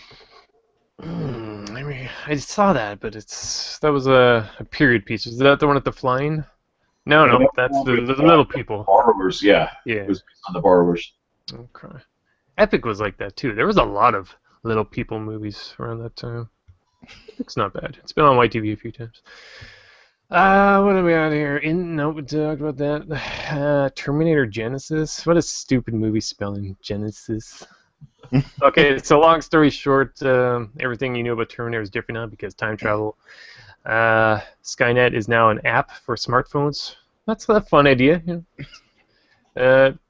Shit happens. Good guys become bad guys because new Terminator tech gets into the body now. Your friends are your enemies, and not really a spoiler because it doesn't matter because they change everything with each movie. But at the end, Arnold, the Terminator, gets T-1000 metal goo powers, which is cool. It's never really used. It'll be for the next movie, but that was cool. I like that. I would like to see more of that. It's always fun to see the bad guys become the good guys, which I guess only happened in the second one. Is that right? The first one was like a slasher flick, right? They send the robot back in time. Done Yeah. deal. Mm-hmm. But then the second one, they send another robot back, but that's a good robot. And then no one remembers what happened in 3 or the TV series. I don't remember. Do you guys remember? In 3? Yeah. Yeah, that was the one where they were trying to stop the war, but then it turns out that all they, yeah, they had the woman. There was the female Terminator. Yeah. Kind of 7 of 9-ish. Yeah, there's the boring. What's it called with that guy from that thing and the guy from Avatar and Christian Bale. The one that nobody really cares about. Yeah. I'm already bored of hearing about it. I've never been the biggest Terminator fan. Cool music though. Dun dun dun dun dun dun dun dun dun dun. That's a good theme right there. Very very Classic metal. thing. Classic. Mm-hmm. Good stuff. Good stuff. And I was recently on the Cartridge Brothers podcast, which is the Cartridge Club podcast. You can give them a hello at their forum section, not unlike our friends at HG101. In that episode, we were talking about Crash Bandicoot 2 on the PS1, so I was in that episode. I feel like I listened to it at work and I sounded... it's like my mic was quiet. Is my mic okay? Does it sound good? Yeah, no, it's That's fine. Sounds great. Cool. Because okay, so here's a little podcast thing I've noticed that each person, like if you get 4 different people to make a recording, each recording sounds just a bit different. I don't know why that is. Just weird audio balancing. Anyways, I sound a bit quiet in what they uploaded, but yeah, Crash Bandicoot 2. I'm not a big fan of the game. I was actually surprised they wanted me on that episode. And they even wanted me to co-host, even though P2 never got in touch with me, so I wouldn't say I was really a co-host, more just... That's different matter. He's not big on the computer social media stuff, so he's hard to get in touch with. But yeah, we had a fun episode. Talked about some Crash Bandicoot 2. It's... I said it's a game best left for nostalgia. If you grew up with it... in the early PS1 era, you'd probably like it more than people would now. It's not really for me. I have the game. During the podcast, I checked it out on eBay. Apparently it sounds like $30. I don't know why Crash Bandicoot 2 is becoming pricier and hard to find. But I couldn't find the game anywhere in local stores, which is weird because we've got several retro gaming shops. I don't know. It's the game. I don't know who picked it, but... it might have been that Curtis guy. I think they wanted to appeal to Curtis. I really haven't been playing a whole lot. A lot of Monster Hunter, of course. That for you, man. It's the only game that's been on my 3DS, and I've practically stopped playing Vita because Monster Hunter. It's all about that Monster Hunter. Rebel knows we went through our fair plays through 3U on the Wii U. Some good playthroughs, too. So good. So good. So good. We gotta stream more of that one of these days. I haven't booted up the Wii U in ages. I'll probably pick it up after I get done with the games I'm playing. Yeah. Games to play. Yeah, for you, it's pretty good. Good times. I have the 4U on my 3. I just can't do it on handheld. I know. I know. Big screen. I had to do it though, because I was enjoying 3U, but I'm more or less done with that. Like I could, like it's an endless game. You can keep going forever. Yep. I still haven't defeated Ultreon 1v1. That motherfucker. It's a hard ass fight. I'll get What's to your that. favorite weapon from the 4U? I haven't really been using the new weapons at all. You got the insect glaive, you got the charge blade. I haven't been using them. You know how it is when you're getting from low rank to high rank to G rank. I've been sticking mostly with the switch axe just because it has the blade mode, which never bounces off hard armor. You know what I mean? Mm-hmm. Mm-hmm. So it's been the best thing I find to use because in that game the sharpness of your weapon is very important. And when you're starting out, I played a lot of it single player. It's mostly meant to be a multiplayer game, but at the same time, I just enjoy playing for single player. If you want to get good at Monster Hunter, get your single player in because it's definitely a lot easier the more people you have. But if you wanted the challenge, not unlike Dark Souls, like what we were talking about earlier with Bloodborne and all that, if you want to get that kind of feel out of the game, definitely play it single player. Oh man, that Monster Hunter. Try Good that times. charge blade though. You should try it. It's the bomb. Yeah, That's like my new favorite weapon now, the charge blade. that's good. You can sword and shield it, and you can switch axe it. Switch axe it. So it's exit. It's really good. A friend of mine also really likes insect glaive. Says it's super easy, and you can always do that big jump where you can like mount the monsters and stab them in the back a bunch of times. So good, so good. I could easily have a Monster Hunter podcast. But I think it's time to move on. It is now time for our show break, and after that, please look forward to the Nintendo Watch, where we don't have much to discuss because Nintendo's been pretty quiet. But anyways, this is now our official break, so everyone, this is your chance to grab a drink, use the washroom, whatever, and we'll be back with the Capmax Hypecast in a moment. Okay, so this is our official break. I am stopping recording for ease of edit purposes later. Boop. For those of us watching live, we will keep that going. So please enjoy looking at our rooms without us in them, or it's mine because I'll be using the washroom. And we'll meet back here in a couple minutes. All right. Sounds good. All right, be back in a second. I'm gonna find something cool to put in front of my camera. There we go.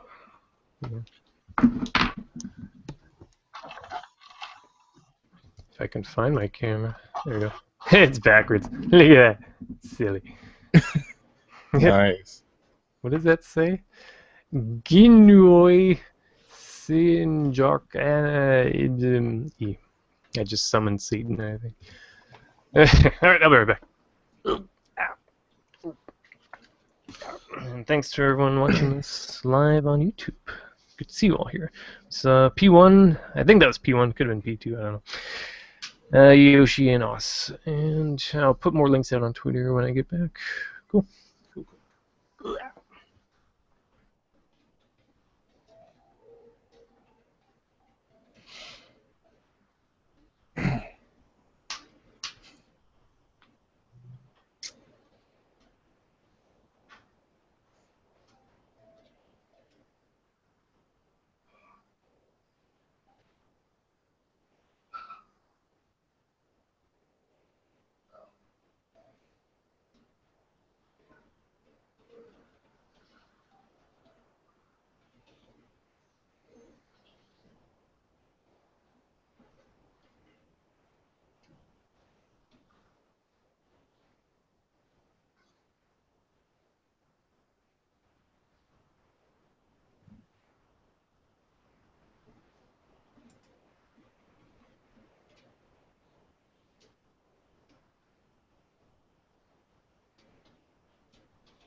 Oh yeah.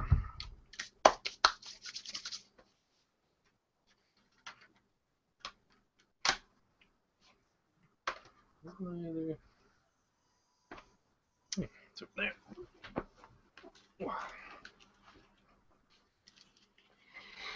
Yo. All right, who's back? Anyone back? No one. Hello. Hello. Rebel. Oh, poor Yoshi.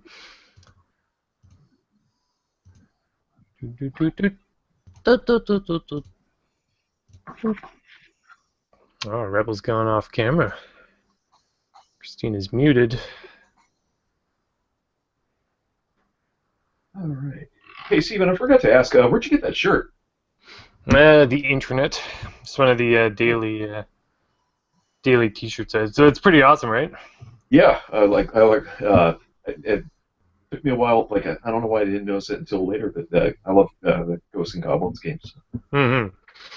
I picked this one because we're going to talk about. Obviously, it's called Smut and Gaming. It's more like a question of like modern tastes and are things sexist or are they just having fun, that kind of stuff. And like the damsel in distress has been a hot topic lately, so I figured that would be apropos. Okay. And it's just a baller ass T-shirt. I like how much real estate it takes up because normally these things it's just like up to here or just a smaller thing. This is pretty big. Oh man, my stomach. Oh, wish me luck. I just mixed iced tea with coffee. Oh. What could go wrong? Doot doot doot. What's going on in the chat? Kenneth Toribio, welcome to our live stream. We're just on our break right now, but we'll be back in a moment.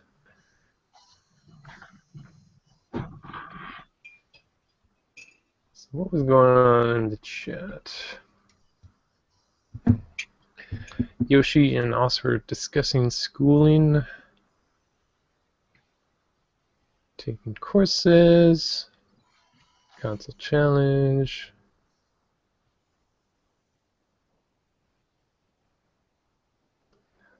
Yoshi wants to sell a Game Gear. Yeah, good. Rebel laid an egg. Uh-oh. I think this Kenneth guy knows you, Rebel.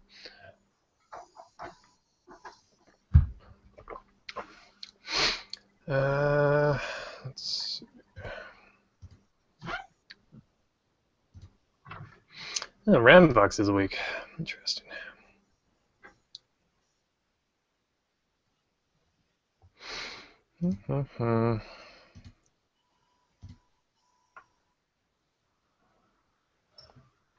Okay, so who's here right now? I don't know. Is everybody back? I'm here.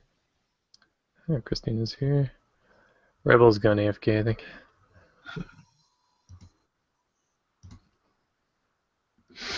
Everyone enjoying the show. Oh, there it is. Alrighty. Let me just get the old. There we go. Maybe put another tweet out. Capmax Hypecast still going strong. Live. Link is still accurate. If I can find. Okay, there it is. UDB0. Make sure that's the right link. Yeah. Oh, excuse me. Alright, everyone back then? Yep. Excellent, excellent. Hot Frankenstein, that might be the episode's title. Frankenstein's lover. Alright, I'm starting the pure audio recording again. What did they put in this iced tea? Oh. Okay. Click on a couple things, everyone's good to go.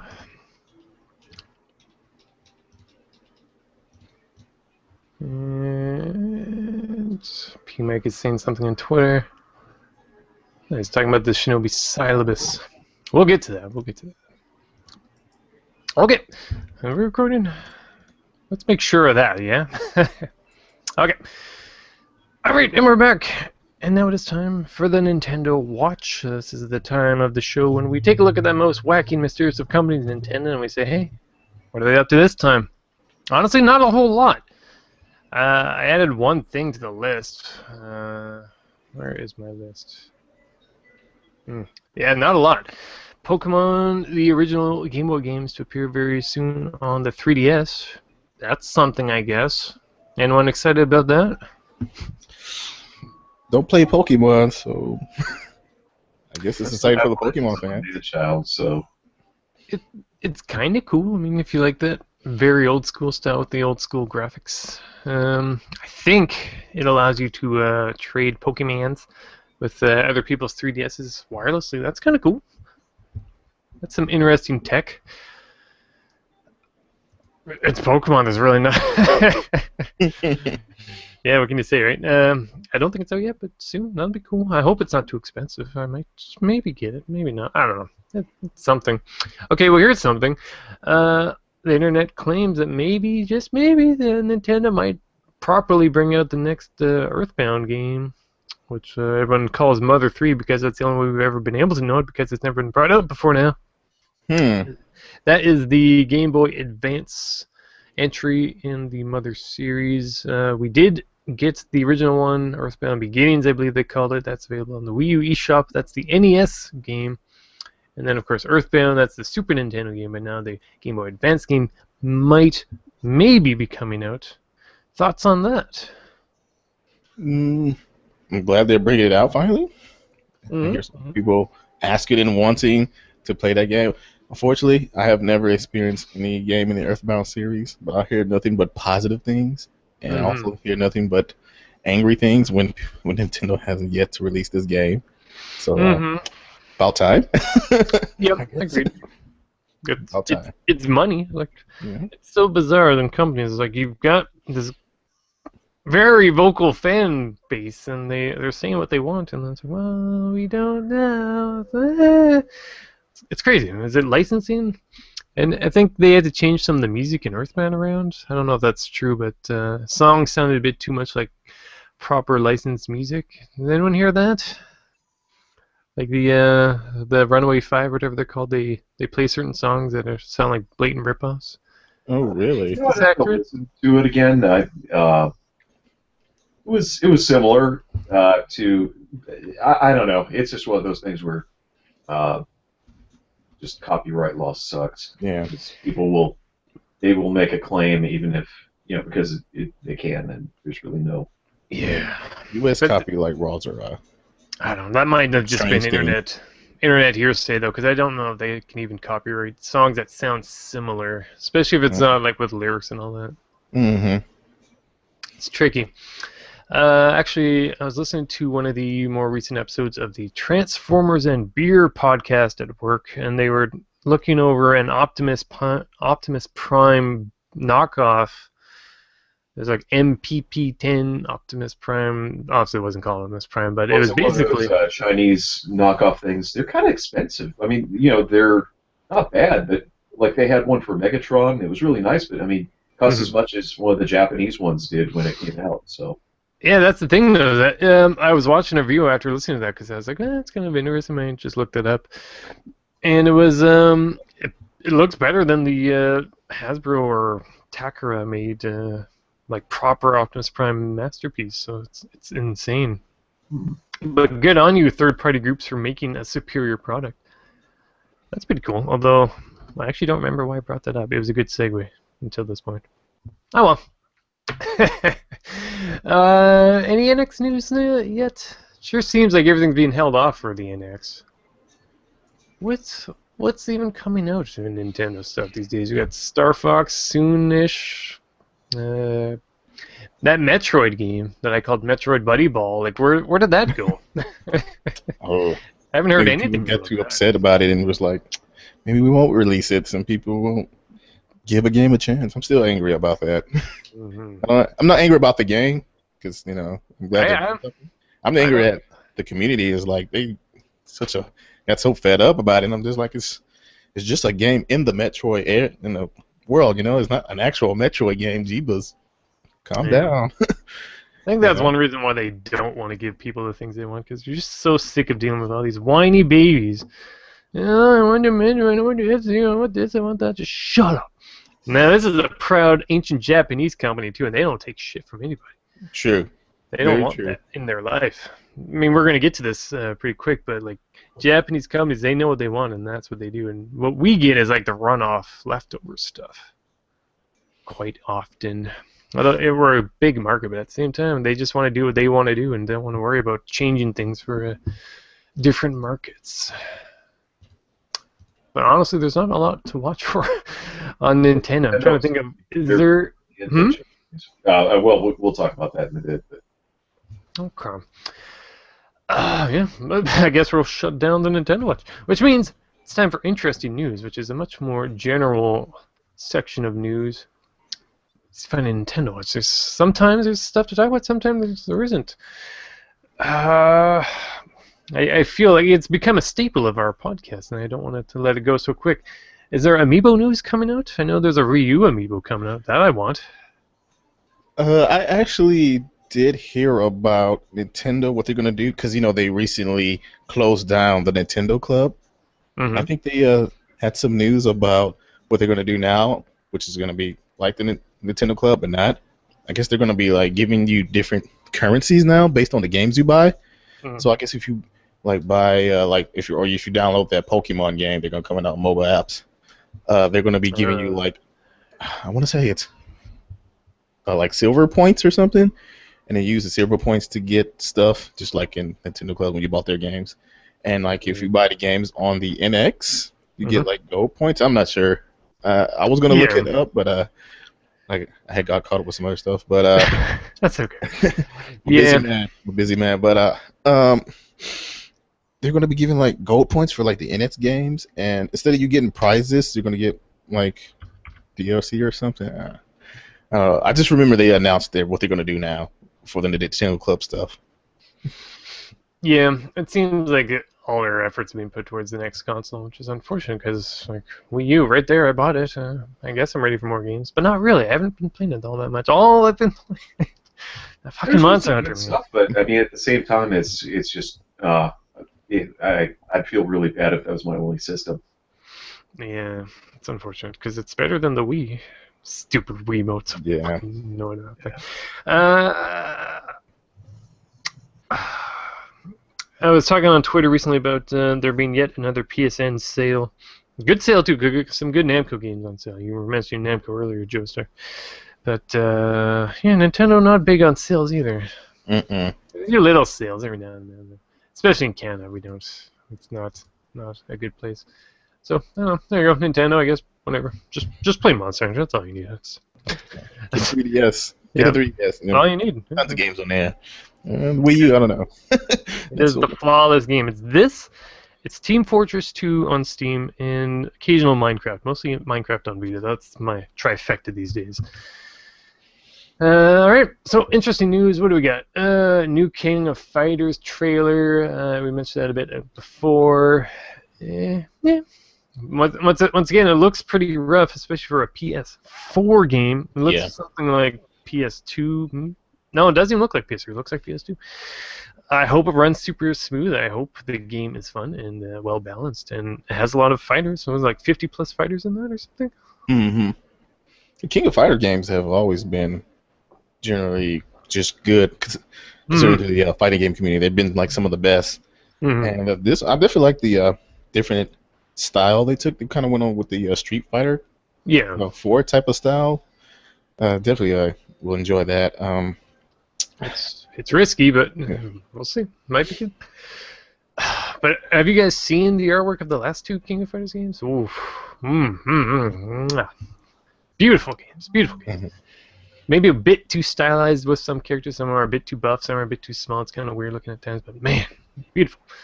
Way too combo heavy, though. That's kind of the problem. All right, we got an Evo lineup has been announced. I do not have anything open for that. Anyone here interested in Evo? I There's just a stay out of first, fighting games for the most part. yeah, Uh, the I actually fighting I'm a game. content tourist, so I'll play them. I'll buy them and I'll play them, but I've never had any modicum of skill. I don't even play against other people I know. So Hmm. I'm looking at Evo's website to try and find what games they're going to play, but it's not here. What the heck? I actually watch a lot of Oh, Evo. there I it actually is. started watching like 2 years ago, and so I'm really excited. I'm not big into fighting games either, but man, those things It's pretty fun. they It's really they something to watch. it's like watching chess almost. Hmm. Really, it's like watching chess if you really understand chess. I don't really understand fighters, but it's just like an intensity you can just feel Oh, off the yeah. players, man. It's crazy. It's a Uh, fun time on the internet. yeah. Plenty of And, new memes get kicked up. Last year was pretty controversial with the guy's controller oh yeah. messing up right at the very end of the Street Fighter one. Oh.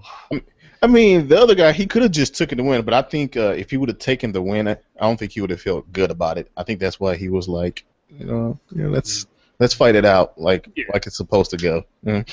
That hype was so deflated up, and that was unbelievable. It was just like, Yeah. oh god, my hype boner so flaccid. Okay, I found it. We've got Street Fighter V. That's cool. That's not even out yet, but it's already been announced, so that'll be an interesting thing. I imagine people won't be quite, quite solid with their characters yet, because there just won't be enough time to learn them. But Yeah. that'll be good. That might actually make it for a more interesting fight, because when it's super high levels, they're so defensive and very picky in what they do in its combos, and Yeah. a lot of turtling, as they would put it. It's not going to be very hype for the Street Fighter V fights. It'll still be hype. Don't get me wrong. I don't know. I I don't know. I think they need more time. I think they Yeah. should have stuck with Street Fighter 4, really. Yeah, I'm surprised it's not on the list. Street Fighter 4, that is. Smash Brothers, whatever. King of Fighters. Nope, that's not there. Killer Instinct. Whatever. We talked about that a bit before. It's good if you're at the Microsoft consoles. Get your Shadow Jagos and your Fulgors and all that. Ultimate Marvel's Capcom 3, I don't know why that's there. I guess it's just so flashy and bright and air combos. I guess it brings people in. Pokken Tournament. Now we're talking. What? Hey, Yeah. that's not out yet. That's not yet. That's not out yet either. And yet here it is. Mm-mm. Crazy. I believe Nintendo somehow got that into the tournament. I don't know how, money, but it's weird because the setups for the Pokken tournament, they're going to have 2 Wii U's, because if you do 2 players on one console, one player has to use the Wii U pad. Yeah. That's So good. I'm just like, okay, so they're going to have to set up another console. So there'll be 2 Wii U's for each match for Pokken. I was like, that is going to be like super awkward. I don't know. That'll be know? something. It's funny because you can buy the game with the fancy controller too. But like you said, they require one person to use the gamepad, one person uses the other controller. Mm-hmm. I don't know. Sounds weird. I hear it's not doing all that well in Japanese arcades either. Yeah, I heard it's not as popular. But I actually watched the tournament for it. It looks pretty flashy, actually. Yeah, Pretty flashy looking game. I'm surprised it's not doing that. I'll certainly check that out. We have Smash Brothers Melee, of course. Everyone loves our Melee. Got a Guilty Gear. That's some flash right there. I don't know what's Yeah. going on in that Guilty Gear game. Yeah. Mortal Kombat X. That's cool. I think they've got more characters released pretty soon. One of them is a Xenomorph finally, but it comes out of a Baraka. One of the Baraka folk. I don't know what they're called. I don't know that lore, but that's cool. It's like a Xenomorph with Baraka blades on his arms. That's kind of cool. Mhm. And Tekken 7. That's pretty cool. Yeah. I guess that's almost out soon too, because the date for Evo is July 15th to the 17th. That's not too far away. I guess we got some games coming. I know Street Fighter V's almost out. Mhm. So at least people, let's be real here. Street Fighter fans will be playing that nonstop until the next July. version, or Yeah. Yeah. well, they said they were going to do another version, but they will. They totally will. And that's Yeah. Well, the way this one is supposed to be set up is kind of set up kind of like a free-to-play game, but you still have to buy it. and like you earn currency over time, and then you buy like the extra characters they release. Yeah. Well, you can Yeah. unlock them in game, or you can spend human actual dollars to get them Yeah. right away. Mm. You guys remember Marvel vs. Capcom 2 on Dreamcast? Oh yeah, one of Having my to unlock favorites. those characters? Oh, Yeah, man, that was a good day. yeah, those were crazy. I had a roommate. He was doing that, and he would leave the TV on, and that damn song would be playing. Yep. So he'd just leave it idling so it would accumulate the points, Mhm. and it just pissed me off. We got in fights over that because of.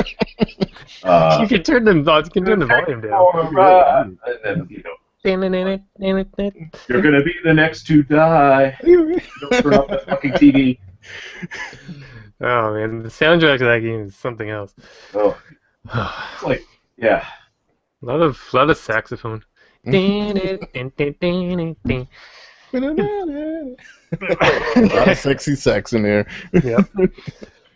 Good stuff. All right, so that's Evo.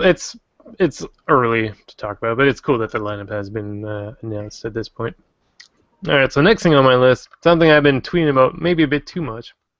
Evangelion 3.33, you cannot redo feature film, finally out domestically on DVD, but not Blu-ray because I could not fucking find a Blu-ray version, so I had to get the DVD version, which is bullshit. Even on Amazon, they ran out of stock. HMV ran out of stock. Walmart didn't get the Blu-ray in. At the upside, though, at least the DVD comes with the bigger book. See that? Just flip through. You got all the arts there and all that. Pretty cool. I watched the dub. Don't watch the dub.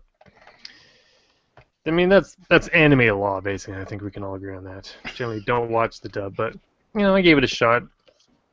I don't know. Sometimes they'll. I don't know. It really depends on the thing, but yeah, for the most part, like if it's something like that, I'm not gonna waste time on it. I liked the movie less while watching the dub. It was interesting because I noticed that I heard some things that it was because of the translation. It was pissing off, Guy Next, and that was one of the reasons why they kept having to resubmit the movie. That's about as much as I've heard about why it took 3 years or whatever to. it's really weird. Really? Like I don't know why it took them this long. I think it came out in Japanese theaters like 2 years ago or something like that. Oh, over 3 years. 3 years, there you go. Oh wow. I mean, this is Evangelion, one of the most popular and influential anime of all time. I think we can all agree on that. Mm-hmm. And they made the remakes, which are 3 movies now, and then the third one, like, I don't know, just let's hold on to it for a year more, and then a couple of years more. And it's like, what? Why? What? I don't know. It's weird. After watching it, though, I don't know. It seems adequate. I have the fan translation, whatever, on just digitally download it. It's the only way you could watch it. Once again, it's like they're holding off. Why is it taking so long? You're a big company, Funimation. Why won't you give to people to either? I thought maybe it was because of anniversary of the license or the IP or whatever, but I don't know. It's weird. But it's out now. Maybe someday I'll get the Blu-ray. I've got 1 and 2 on Blu-ray, and I've got the third on DVD. So just trying to keep my OCD under check for that, and yeah, cool movie. We've actually got an Evangelion-themed episode of the Hypecast planned for a future episode. Actually, we had Yoshi Knuckles in the chat. Now, he's been on the Hypecast several times before, and he was going to show up for that one as well as a friend of mine who is from Australia who also loves some EVA talk, so look forward to that episode. That's a ways away. But yeah, if you like big robots and kids that have no idea what's going on, like the main character, no one tells him anything. They get mad at him because he destroys the world, basically, and he's like, well, fuck. You don't tell me what's going on. You gave me the instruction booklet for driving the robot, and that's it. Everyone knows everything except him. No one ever tells him. Just fucking let him know what's going on. Maybe your planet won't get destroyed so much. Shit. One neat thing about this latest one, EVA 3.33, is that it's all new. The rebuild movies were all retelling the original like mid-90s TV series, but this third one is all new, although it kind of borrows from some of the later episodes of the TV show. Some of the one of the angels comes back from all that. Angels being the bad guys. I don't want to get into that. That's for a future episode. But yeah, cool movie. A lot of people don't like it. I think it's pretty darn good. Yeah. Okay. Christina, have you experienced any of those Evangelion shows? I haven't seen any of the movies. I did see the original TV show, but I watched it like way back in the late 90s. Mm-hmm. It's like a friend of mine, Darren, from the Gaming Pilgrimage, be it the podcast or the YouTube channel. He's actually in Japan right now. I'm all shades of jelly about that, but whatever. And he actually posted a pic today of just like a shelf full of Evangelion merchandise. Like, if he posts his Monster Hunter pic, I'm gonna freaking lose it. Because we get nothing over here compared to what they get. They have more merch than they know what to do with. Okay, so who wrote this next one? Was this you, Rebel? Yeah. Okay, This take is it a away. new Ninja Turtles game that is going to be made by Platinum Games. Now, I don't know if you guys know, but Platinum, they're the makers of the recent Transformer Devastation game. Mm-hmm. It's very good, very action-oriented. And they're making the new Ninja Turtles game. Mm-hmm. Platinum also is known for, I can't think of their games now. It's just...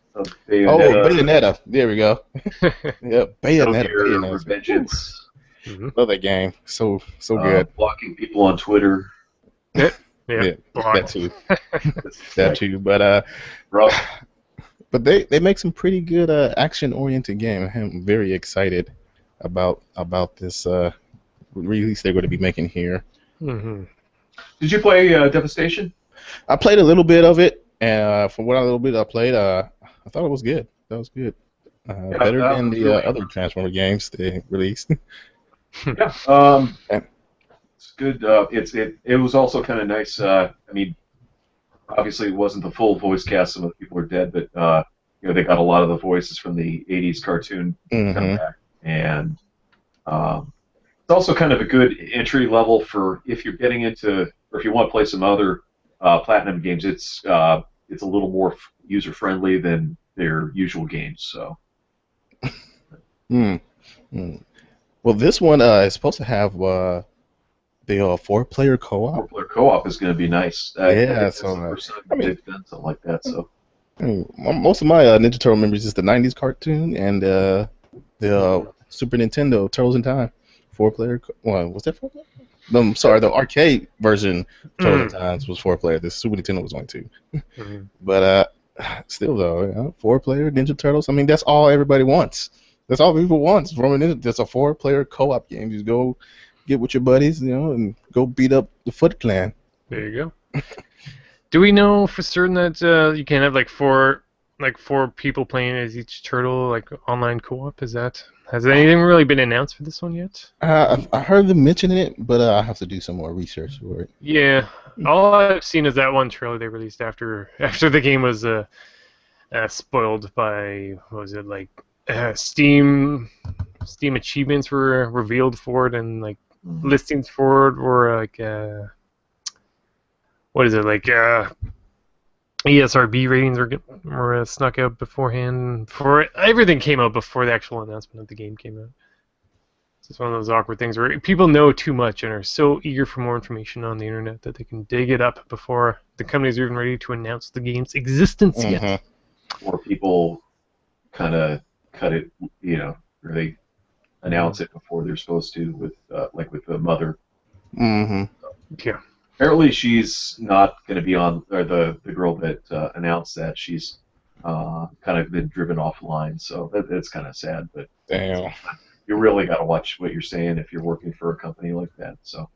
Yeah. That's once again that kind of reaches with our main topic. There's a friend of Rebels of mine, Inky, who was also going to ask to be on this episode, but she was worried. She didn't want to really touch on the matter just because she didn't want to worry about any kind of backlash, which is nice for this thing because I don't know if that many people listen to this. But yeah, it's a scary world we live in sometimes. That's kind of how my wife is. She doesn't want to record anything. I've tried to get her to do something for the GC9X or whatever, and she's like, no. Yeah. No. So. It is what it is. Some people are just uncomfortable with some things, and some are. Well, some people. That's the thing. There are people that just take things way too far. So it's just. Yeah. I mean, on all sides. So. I'd say all of us are generally sane people, but we don't know who's in those comments Yeah. section. I know I have some crazy people come by my stream every once in a while. And I'm like, okay, all right. You like salad pickles, okay? You never know. You never know. It's like mute, block. Yeah, pretty much is like, I'm banned. That's the way the world is. Those problems. No, Whatever happened to crazy? They're all on the internet now. That's it. Good stuff. But yeah, hopefully, new Ninja Turtles game looks pretty cool. I hope it has that online co-op. Yeah. Hit us with your next one. Mirror's Edge. Mirror's Edge. Mirror's Edge. Oh, that was me also. Never played that one. So behind on a lot of games. I played a little bit of the first one, Mm-hmm. and it was good. You know, this is like parkour, kind of like a little bit of a little kung fu going on there too. But it had a kind of sort of interesting. Though I can't remember what it was, but from what I like, from what it is, it grew like a cult following, a huge cult following, and EA has been bugged so much about this game. I want to say it was last E3, they finally announced that yes, we're making another Mirror's Edge game. Got super blown up, super blown up, and they just recently released a gameplay trailer for it, and it looks pretty good actually. It looks pretty good. The graphics are really nice. I'm glad that they've changed up the cinemas though. The original one looked like I don't know if you guys remember those eSurance ads. It looked like this really bad flash animation. Yeah. It was really jarring because the game was, at least for the time, it looked really really good. I mean, it still looks pretty good. Mhm. Yeah, I watched the gameplay. It looks like it could be fun, but I'm really crappy at stealth games. And one problem I had with the first game was just kind of figuring out where I was. It was really hard to do the platforming in first person. It just especially with the speed that they were expecting you to be able to do that. And this one doesn't look any different in that regard. So that's the whole appeal, right? That you're doing all this stuff quickly yeah, in first person. I think it's a cool idea, but it's like, man, it's really kind of jarring. Yeah, kind of demanding. It's funny, you mentioned the EA and fans wanting for more. I actually just watched this. This is Dante's Inferno, an animated epic. I bought this at a thrift store for like $2. That's alright. Did you guys ever play the Dante's Inferno game? No. Giant. No. Well, anyway, yeah. Okay. I mean, there's one thing. I already talked about Dix this episode. That's about the only thing I remember about it. Yeah, The whip last it out. boss. Go ahead. He's. Yeah, you're spending the last boss fight with like a giant dong slapping you in the face, pretty much. So Perfect. Yeah. That should be on the bullet point. Yeah. Yeah, it always seemed like a cool game. I'm surprised it really fell under the radar though. It's like God of War, except it's Dante's Inferno, and the art, once again, not unlike Dark Souls. It looks really cool. It's got a scythe with bones and such. I love my scythes. I'll play the game one of these days. I'm sure I have it over there somewhere. Whatever. Let's see. Yep, new Mirror's Edge. That's cool. I'm glad the people that liked the last one get to play another one. Who wrote the next one? And GameStop. That was me. GameStop is publishing some next new game, which is called Song of the Deep. Yeah, GameStop, the company that GameStop. sells video games, is publishing games now. Yeah, they are. Intriguing. They say it is to get a better in touch with their community. I'm just saying, nope, it's just your way. So you say only way you can get the version of this game is getting at GameStop, because that's how the game is going to be released. It's going to be released digitally everywhere. But if you want the on disc game version of this game, it's going to be at GameStop exclusively. Yeah, Obviously they published it, but I'm okay with that. That's pretty cool, actually. yeah, Good for them. They're saving. They did that with. They sort of did that with Xenoblade, except that wasn't available digitally.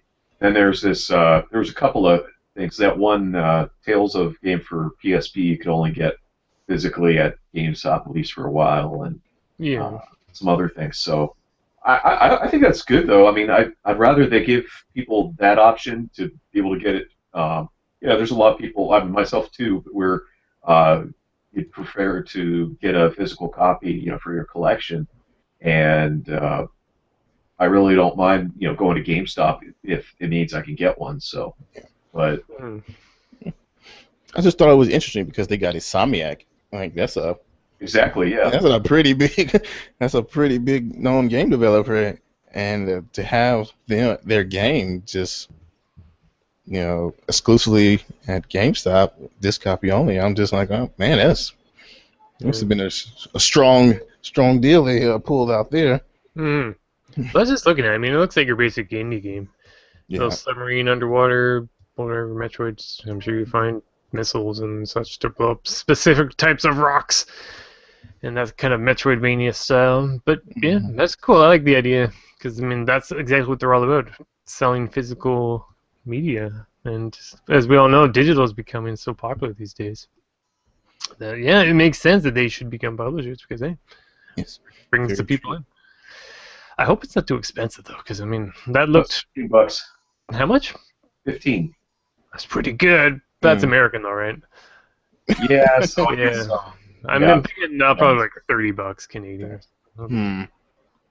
But if it's on disc and you get the case and maybe even, fingers crossed, a book to go with it, who knows? We'll see. Mm. It's pretty cool. I like that. I like to see them fight back against those evil digital types. Valve bans user-ran servers for custom weapons. Who wrote that one? That was me also. Okay. Well, thank you for your interesting news. Valve, they have banned user-ran servers for custom weapons because Valve, and this is dealing with Counter-Strike. I didn't put Counter-Strike. Counter-Strike is a It's a pretty big game competitive. for them. Big competitive game for them, Yep.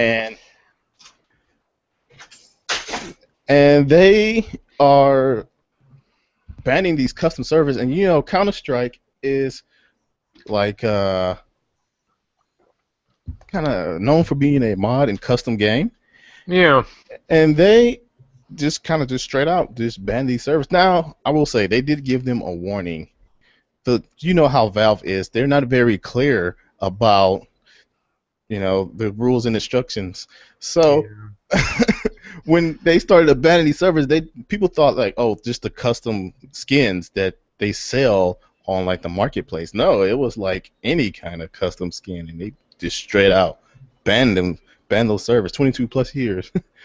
That's weird. Yeah, I wonder if maybe they were worried they were going to be cutting into their own profits on the Valve approved, like, it's like Team Fortress, right? The same with the keys in the crates sort of thing, where you buy weapons, and they have like fancy paint jobs on the weapons. Yeah. Yeah.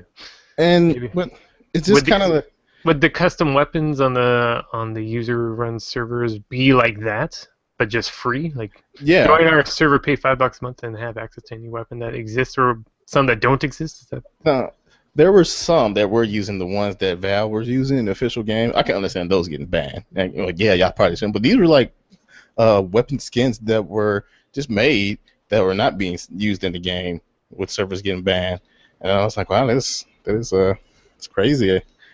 But what really just upsets me a little bit is, Counter-Strike started out as a mod off of Half-Life, and it was the modding and the customization you could do on your own dedicated server, is what make this game stay alive for so long. And now Valve, for the longest was like, yeah, that's totally cool. And, yeah, we understand the community, and just totally just be like, nope, we've been making too much money now off of this, so we're just gonna say, forget the community. So kind of like they're backpedaling now. Yeah. Community? You mean those people that want the next Half-Life game? Who cares? Don't get me started on Half-Life. What a mean company. Yeah, such a hard. I've always said they'll release the next Half-Life when Steam stops becoming so profitable. Mm-hmm. And they need to bring the people back somehow. That'll be the way. It's like Gabe's got the red key on a chain around his neck, and if he needs it, opens up the like DVD-R with the next episode on it.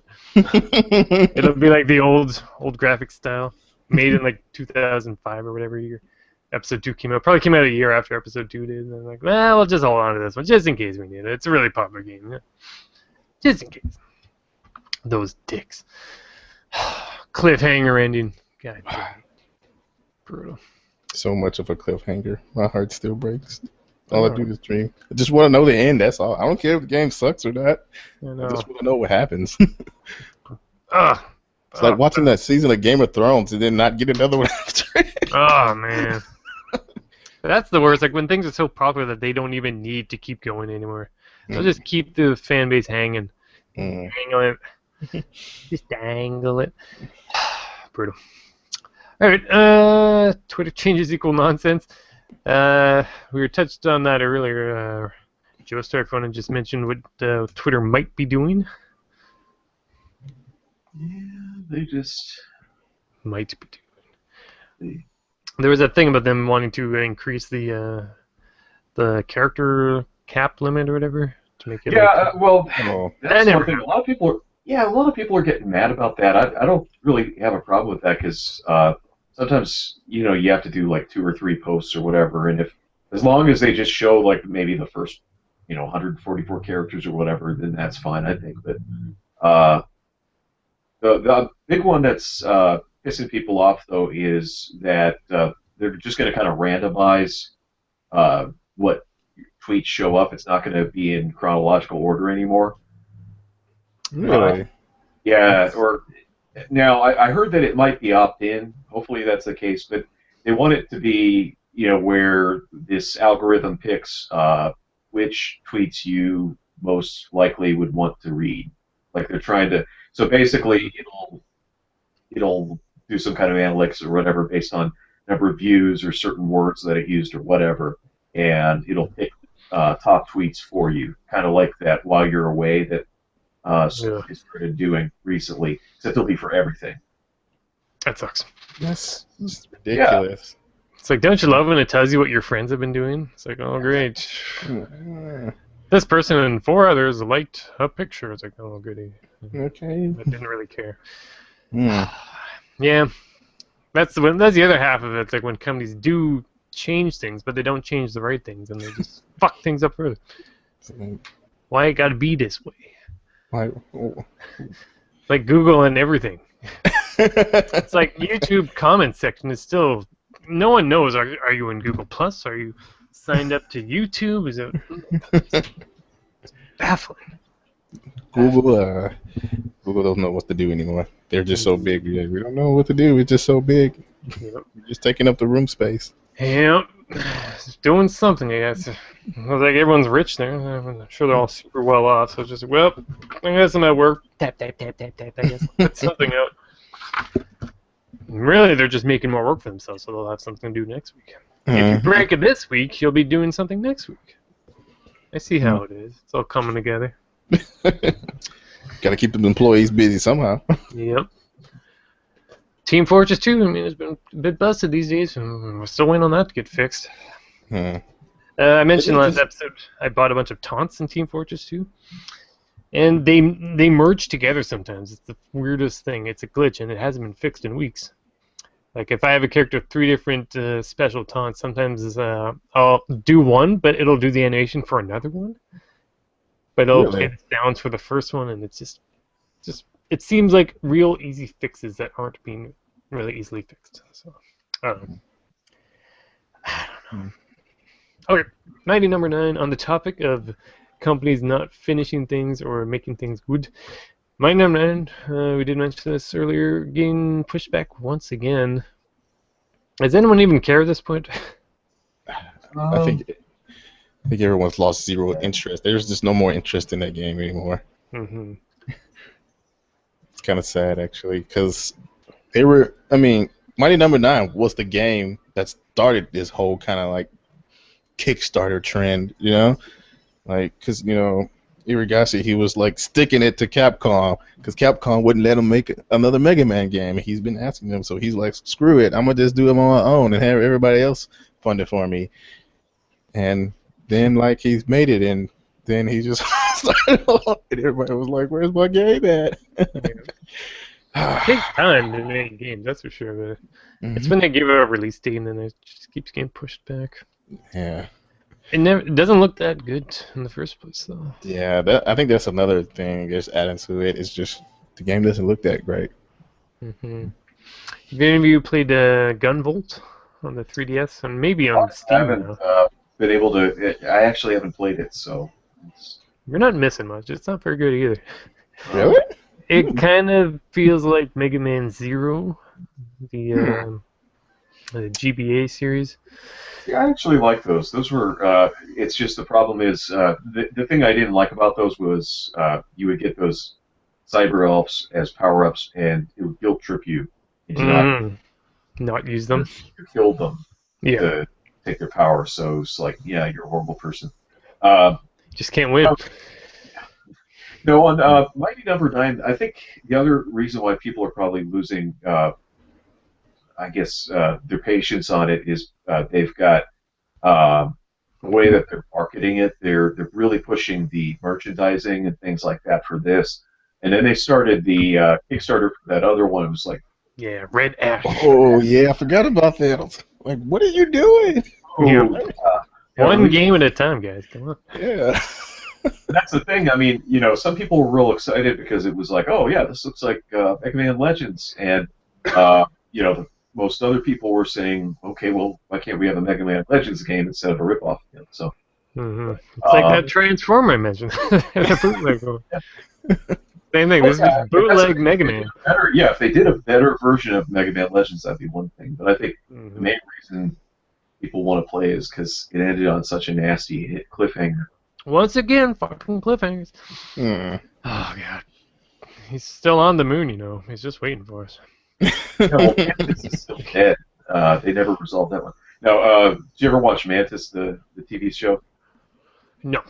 Long time ago. Carl Lumpy, but it was a superhero show, and they ended it on a cliffhanger where he got killed by an invisible dinosaur. And Was it the one from Jurassic World? What? Was it the one from No, Jurassic it was World? like a predator dinosaur.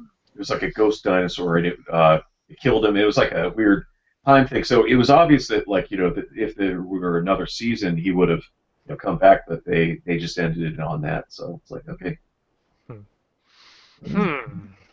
Yeah, If you're gonna die, I guess be by a ghost dinosaur. That's a good way to go. Good way to go. Good way to go. You gotta feed those sharks something. I mean, I'm sure the experience of being eaten by another animal would not be a fun time, but it's, I was like, Steven, he was a great guy until that shark ate him. Like, what a badass way to go. You know what I'm saying? Don't bring up sharks eating you, because that reminds me of the Warhawk endings. Did you ever play the PlayStation Warhawk? That's old school. Is Yeah, this HG homework? Yeah, oh man, it's depressing. It had 30 or 40 separate game over text rolls, and they just went on for 10 pages about talking about how the sharks bit through you, and the leftovers started to rot in the sun, and then it's just sinking to the bottom of the ocean, and they'll never see the sunlight again. It's wow, all of them were just really morbid, and it's like somebody must have been going through some kind of Damn. divorce. We've been Or, scarred for life ever since. yeah, somebody was having problems. They probably needed to talk to somebody. I hope. Man, imagine if Dark Souls did that. Wow, that would That'd be cool. be crazy. But Dark Souls, every time you die, it's talking about this goes into a 2-hour, text all of how you just really screwed up that. It's really screwed up. Your body is now rotten, being eaten by the monsters. Okay. That's actually one of the things. Okay, not the thing. The only one that was moderately not depressing is your guy, dies, and then the main villain is watching, and he was eating while he is doing that, and he chokes on a chicken bone and dies. And then it's like, Mm. congratulations, you saved the world, but not in the way that you should have, or something like that. So, You did it, Okay. chicken bone. You saved us all. it's like, yeah, but you didn't save the day. Chicken bone saved the day. You're a failure. I'll show you inanimate. Simpsons reference. How about it, Christina? Any interesting news topics for us? I haven't been keeping up with too much besides Vita news, really. I like Vita. But oh, there's a Stranger in Sword City. I've been kind of looking forward to that, but that got delayed, I think, about a month or so. Oh, Coming out in April. It's a dungeon crawler, and it's kind of interesting because you can pick between two different art styles. Like you can pick one that's very like high fantasy, like Western wizardry art style, or you can pick like sort of stereotypical anime art style. Really? Hmm. What kind of game is it? NIS's page, but I'm sorry. Oh, It's a dungeon crawler like wizardry. Okay. now, is there kind of like where you have to talk to other people? I guess to I guess build friendships or something, or Uh, sworn I saw that. But I mean, I'm the not main sure. game is like Could be. a dungeon crawler type, though. Mhm. But yeah, I want to check that out. Yeah. Oh, in the chat they mentioned that there was a new Doom gameplay reveal trailer. Anyone check that out? Yeah, I think it looks okay. People are really well. A lot of the long-term fans are pissed off because of the armor design. He looks like Bomberman Act Zero. People, Dude, you're not wrong. I like at the end he gets ripped in half. That's cool. no, I mean it's like it's fine. I don't know. It just looks like kind of generic Space Marine armor, but you're not Yeah. going to be looking at him. It's a Yeah. first-person shooter, so who cares? No, but you are though, because you'll see his body being ripped up by monster Oh, yeah, that's fatalities. That's kind of cool. I mean, I but like like that. in Doom, wasn't you like a generic Space Marine? You just happened to be a badass generic Space Marine, Yeah. you know? Well, I think another weird thing is like your guy in the first, like the old games, for whatever reason, he's got all this armor except for on his arms is midriff. So it's like you decided to get the armor version of those shirts that Apollo, Creed, and Rocky were, wearing in Rocky 3. So Right. Mhm. it's just a really vain Space Marine. So That's weird. Hmm. But hey, that's a good segue into our main topic of smut in gaming. Funny thing is, I'm always a bit pooped by the time we get to the main topic. It's like, oh, isn't it over yet? But yeah, smut in gaming. Like, we're not gonna just talk about that. It's more about, like I said, changing tastes in gamers and what exactly is accepted in society these days. But I mean, we've got some good games listed here too. So, do you want to just go down the list as we have it? Might as well. Fem Freak's latest vid came out, Feminist Frequency. Now, they're arguably the ones that started this whole new movement of you can't show boobs or butts of any kind anymore in games because it's insulting, which is, Christina, I'm keen to hear your thought. What do you think, first of all, on games designed geared towards men? Do you find it, like, insulting or sexist, or how serious do you take it? Well, I mean, it depends on the context. I mean, I personally don't have an issue just with fan service in and of itself. If there is an issue there, I think it's mostly a matter of imbalance, that there should be more games that are targeted towards women, and all kinds of games, including even, fan servicey games. Mm-hmm. Is it just that men are the ones making most of the games, and then they feel that men are the ones buying most of the games, and just put that ass in there? And I mean, it's probably that there's that, but there's tons of female developers. I'm sure that though that depending on the company, it's like I don't know. Well, a lot of the real fan servicey ones do come out of Japan, but that's not the only place. I mean, just watching that Feminist Frequency video. I actually watched that this morning. I'm going to try not to talk too much about it because I don't want to. No, go ahead. I would You can say. like it, you can hate it. I would say. Whatever your mean, opinion is, we want to hear. I like the idea of Feminist Frequencies series. I think that the Tropes and Windowman is a great idea. I think the execution sucks. I think that they cherry pick too much, but whatever. No, I mean it's fine. I thought that there were some good examples. I think in that video where they were showing you have these low camera angles on the female characters, or just it'll zoom in on their ass during a cinema scene or whatever. The slow pan up. Yeah. And then but then she was also showing other examples where there was guys, they but it's not, obviously it's not as much as you'll have things like Lara Croft's ass in the camera, or Bayonetta's crotch, or um, now, what was I going to say?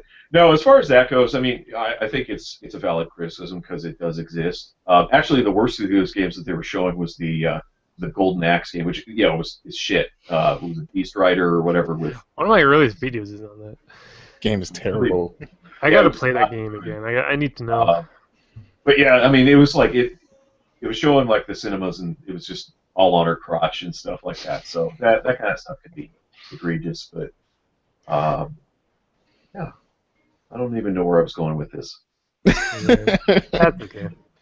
I would say that it does have to do with the kind of market. I mean, you have to market these games, and who just happens to be the majority. I mean, that's dudes. We go out and we buy games, and we got dudes making the games for other dudes. So it just kind of just happens. It happens, but you just can't say there's not a market out there for for the lady. And yes, obviously it is obvious. Like in games, it's marketed towards dudes, but I'd say you have to appeal to your market. I mean, you can't sell a boat to a dude who don't know how to use a boat. So why are you why are you gonna sell him a boat? Yeah. I don't even need a boat. Why am I buying I don't even live near the water. Yeah. I think Christina brought up a really good point, though. But it is about representation. I think that they need to have better spread of those things. Like, I mean, I think it's perfectly fine to have lots of man ass in these games because personally I think that's funny when they do that. But no, it's kidding. What? Damn, I just thought of that. I had a good idea, but you guys made me forget. Oh, I'm sorry.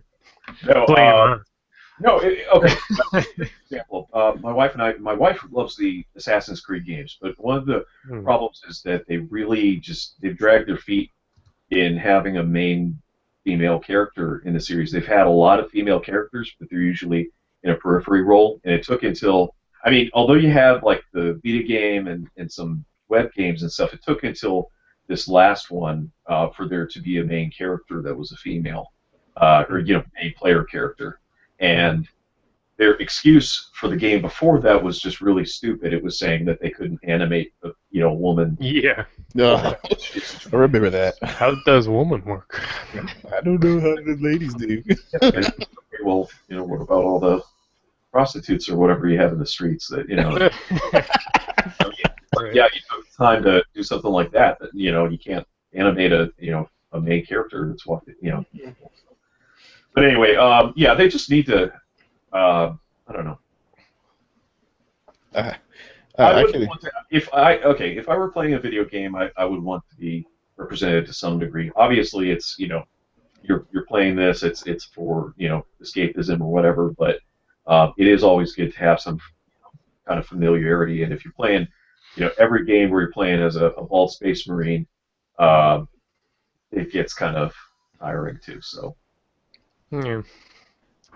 So mostly when I play, take notes. I'm mostly just focusing on gameplay anyway. Yeah. Never really thought it through until somebody told me. I was like, oh yeah, it's not that. I mean, they do treat ladies wrong, but I don't know. I feel like it's just a weird problem. I think I don't know. Only way we could really fix it is it's people just to take steps to try to fix it. You know, like a guy is not gonna really know how a female is supposed to be like represented. I feel like it's supposed to be up to the industry, the ladies out there in the industry. They're the ones who are gonna have to lead the way and try to get these these Yeah. tropes, I guess, fixed. I actually left a comment on Twitter. I'm sure that went over well. On the feminist frequencies that they were complaining about just that this concept that these games are being made and they're not being made with respect to women. I'm saying, and I replied like, well, you've got this huge fan base. Like, I don't know what their subscriber number is, but I'm guessing it's a hell of a lot. And like, hey, make a feminist frequency game development studio. I'm sure they could right now, and then they can make exactly the game that they want the world to have. Yeah. Now, whether At the same time, I feel though if they did that, then maybe they wouldn't have their industry of complaining about games anymore. True. One of those things where there's more profit to be made in the treatment than in the cure, which is an interesting. I was talking over Christina earlier. Did you have something to say? I'm sorry. Me or Christina? Christina, I think I talked over you earlier. I'm sorry about that. Oh no, it's okay. Yeah, it's always tricky with these podcasts. It's easy to interrupt. Yeah, that's one thing. I don't know. Talking over people sometimes, especially when you're not face to face. Yeah. The Google Hangout does help for that though. So. For those of us with webcams on, Yeah. which is half. But that's all good. It's all good. Let's just go back a bit and discuss that video and specifically. Long story short, camera angles are often geared to look at that ass if the character playing as is a woman, but with men it seems like they were often had a cape blocking that man ass, which I thought was a really interesting observation. Now, she had examples, but I wonder maybe, I'm sure that's not always the case. Sometimes you do see guys' ass, sometimes you don't. I thought it was pretty funny how she was doing that thing where she was moving around the character and the cape is always right there blocking. I thought that was a really neat observation. As far as just observational videos, I think the Feminist Frequency series is pretty good for that. But it's astonishing how much their say affects the rest of the industry. Yeah. Like, just as far as being a person with a YouTube channel, like, just to see that kind of hype build so quickly, it's impressive. But I see it as more of a business sense. As a movement to incite change in society. Well, that's one thing, they don't really talk about it, but she's only done a few videos since her Kickstarter, so, compared to, so but I think that's kind of a Kickstarter problem in general. Yeah. We just talked about Mighty Number 9, yeah. Yeah, exactly, Mighty Number 9 and stuff. I mean, that's fine, and that's the thing. It is something that does need to be talked about. I don't agree with her methods. I don't particularly care for it. I think that it does go for the low-hanging fruit more than often than not. But at the same time, I would hope that it would encourage other, men or women to take a look at the same issues and maybe do something even better. So that's my standpoint on it, I guess. Yeah. It makes you wonder, is it an issue in the first place, or is it just being made into an issue to create a discussion, which ultimately brings more views to the channel? Like to have a fight, so yeah, it's over everything. I mean, there's just all sorts of things. People are unhappy, and people are unhappy in general. You kind of got to think about it. Sex sells. I mean, this is part of our society. It's everywhere. Even in our 90s cartoons. April O'Neil, man. April O'Neil, Yeah, I mean, that's... We started on this topic because there's there's a lot This is the topic. There's a lot of messed up kids because of 90s cartoons. I mean, if you want to know why, there's Otherkin and things like that. Thank Wrist You Ragers. Gadget. Yeah, a lot of people got messed up at that. Bronies now.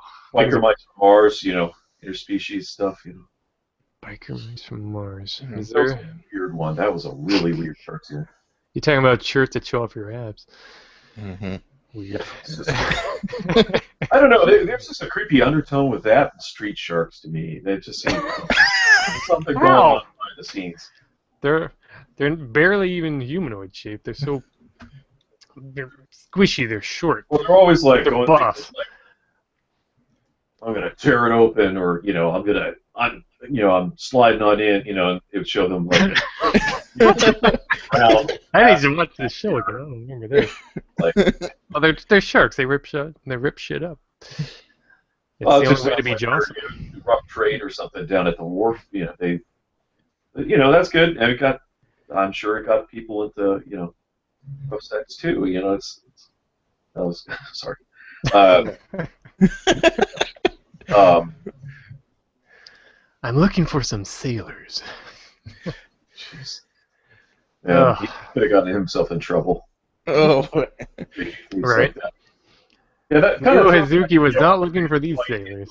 really dark, Okay, I'm not gonna. Okay, I'm gonna leave off that. no, Oh, Joester. it's okay, man. We love you, Yes, Joe. sir. We're just having fun here. It's all good. See, I've got my Senran Kagura books in the background here. I'm ready. We're getting to that. So right after Feminist Frequency, I just added, what the fuck is Gamergate? Like, seriously, are they anything? Like, Feminist Frequency, that's like, it's sort of a group. It's mostly a YouTube channel. It's Anita Sarkeesian. Like, there's a thing there. It's established. But what the fuck is Gamergate? Is that anything, honestly, or is it just more like people complaining about, basically, but complaining in the opposite direction? I really have no idea what it is now, Mm-hmm. but I do remember that they started off as a group that was just against censorship in game journalism or something like that, and they were like trying to go kind of against the big journalists. Oh shoot, how do you say big gaming magazine companies or whatever, Journalism.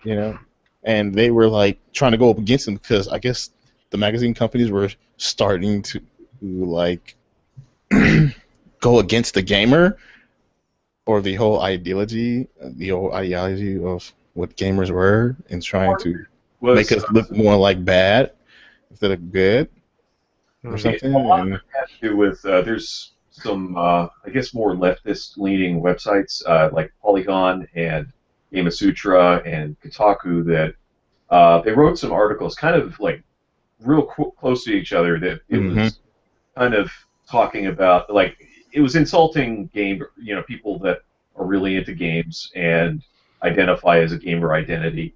People took offense at that, and then it kind of turned into a movement. Yeah, pretty much. I don't know.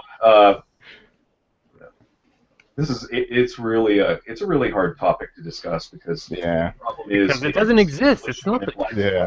Well, it's shown in black and white too much. I think that there's good and bad on both sides of the issue, and sometimes people take things too far. I think other times people build up these perceptions of people they don't agree with and demonize them, and I think that's happened by and large too.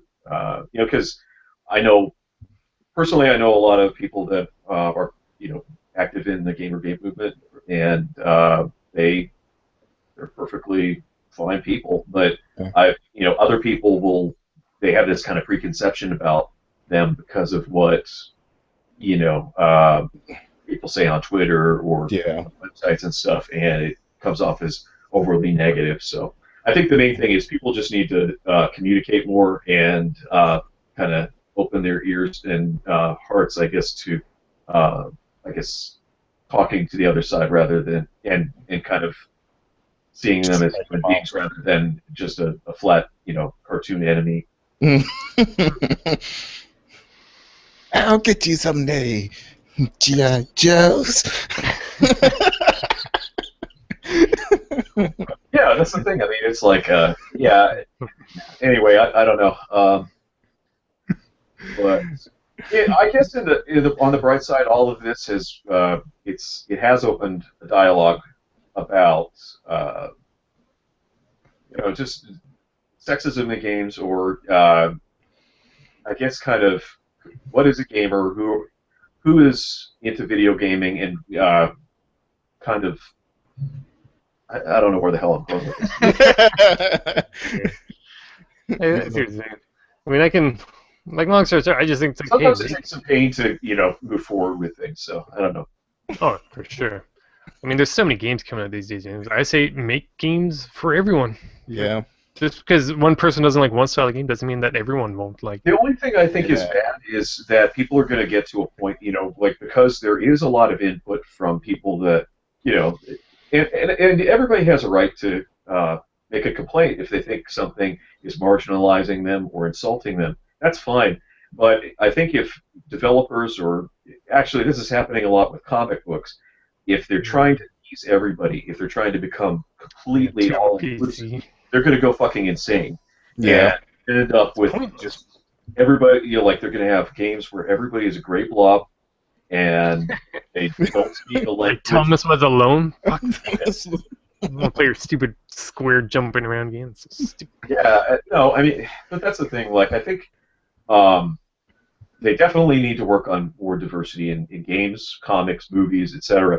But at the same time, they need to learn to balance it. And I think people kind of, I think Marvel Comics is really guilty of this. They're doing it in such an insincere and cynical way that it seems like it's pandering, even though it's doing a good thing to have a little more diversity. They're doing it. They're putting the pedal to the metal on it, and it just seems really. It seems like they're just doing it to get more sales, and I think that they need to do stuff along those lines, but actually have people that care working on them rather than just kind of crapping it out like they've been doing. So, and I think the same thing can be said about games. I think that they need to work on that, making it more inclusive to people of all genders and walks of life, but at the same time, not make it shit. Yeah, well, that's often the point. Like, the game isn't that good to begin with. So, well, throw some tits in there. At least we'll get some of that money out. Yeah, that's actually kind of a DOA X3. I know that's a later topic, but those games really, they're not. You don't play them for the gameplay. No. It's just Oh, you talk about DOA X. I'm sorry. I'm like, I like the DOA games. They're pretty good fighter games. Those are actually good. Yeah, it's those volleyball ones. So I mean, they're kind of funny, I guess, but it's just like you know exactly why you want to play that game. Yeah, but those volleyball games. Yeah, you're right, man. But that's actually a big, and that was kind of a more recent controversy. There was, long story short, there's a new one that's coming out, and it's not being localized outside of Japan. And someone said something about, well, it's because we're afraid of offending people. And that set people off on Twitter and some other things. And then PlayAsia, a company that they sell import games, they started capitalizing off that and saying it's like, yeah, this game is totally, you're never going to see this unless you buy it from us because the SJWs, the social justice warriors, and yeah, I remember that. Out of this, and it just blew up for about a day, which is a long time in Twitter time. It's over something that's it may end up here. Who knows? They never, hasn't totally been canceled over here, but at the same time, it's kind of. You remember that one guy who made like a sort of Englishy official statement? Oh yes. Yeah. What was it? Galapagos virgins. What? What? He said something like, what was it? I gotta look that up here. Yeah, let's look that. Galapagos is a term for, it's like, basically, I think he was insulting the Japanese and kind of thinking about, or he was saying something. Well, I'm talking about there was like some guy who had control of just their official statement. He just made this really, I think this is it. No, this is afterwards. This is their official statement. The comments recently made by an employee regarding Dead or Alive Extreme 3 on the official Dead or Alive Facebook page only reflect that individual's opinion and not the opinion or business strategy of Koei Tecmo Games. So, I want to find his statement. That was a pretty good one. Yeah, he was calling them Galapagosian Lolita Complex Chicken. Who? Getting caught. Tomonobu Itagaki, the creator of Dead or Alive, and he did Ninja Gaiden 1 and 2 for the Xbox and stuff. Uh, he was commenting on the situation. He was saying that, like he was kind of saying it was stupid that they're. I don't know. He was just commenting on the situation. He loves to bitch about his former company. Oh yeah, no, it's great.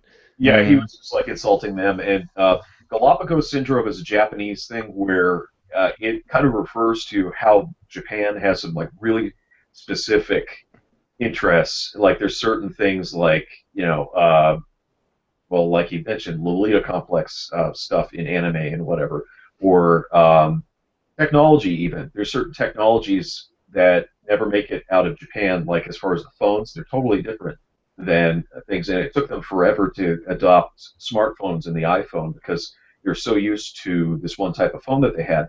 And that's why they refer to those. They call those ones Galapagos phones. If they have anybody that still has one, they call that. But yeah. Anyway, he was just commenting on people doing stupid things and then getting mad over stupid things. So yeah, everyone's mad stupid because all the people time. like his game Devil's Third. So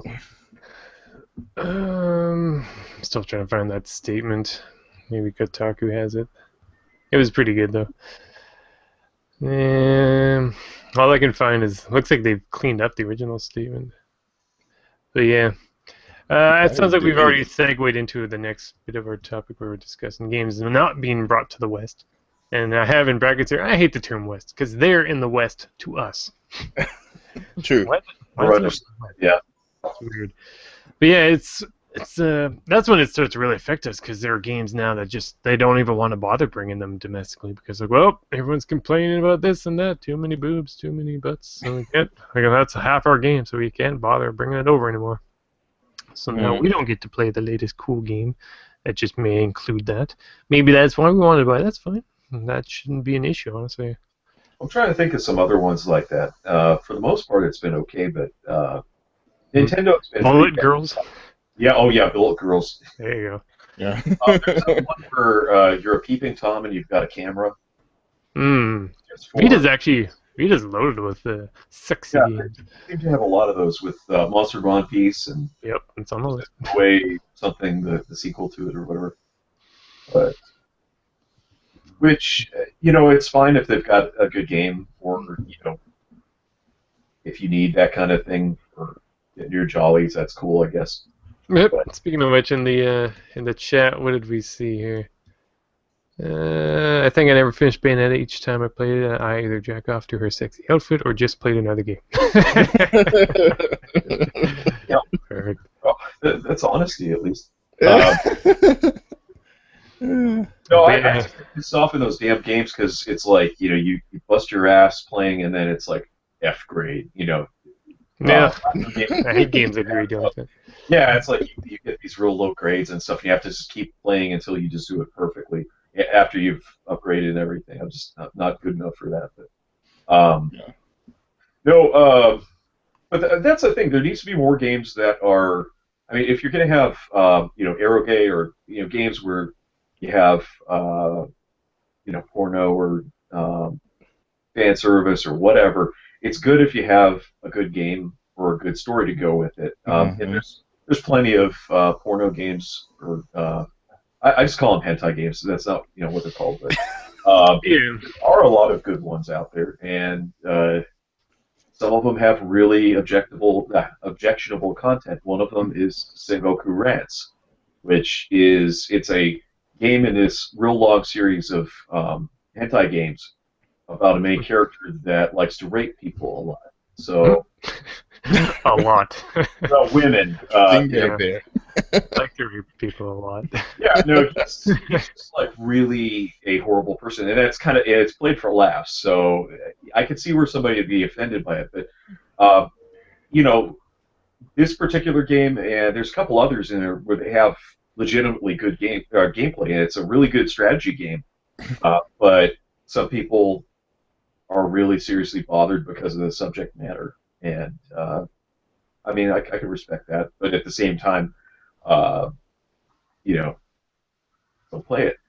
Uh, go Blade. Hmm. But I agree. I love Bayonetta. It's like one of my top action games, and I hate when people complain about it. It's like all she does is just shake her boot and she shake her boobs and kick her legs in the air, and I'm just like, no, no, you haven't played the game. Bayonetta is Yeah. just very confident in herself. That is why Yeah. she. Well, she owns it. Yeah, man, she's like super, super confident in herself. You know, Mm. and she knows she looks good. That's why she's flaunting it because I'd say she she's got it. empowered. She is empowered. Yes, Mhm. maybe. Well, maybe that's how people act like when they're empowered. Mhm.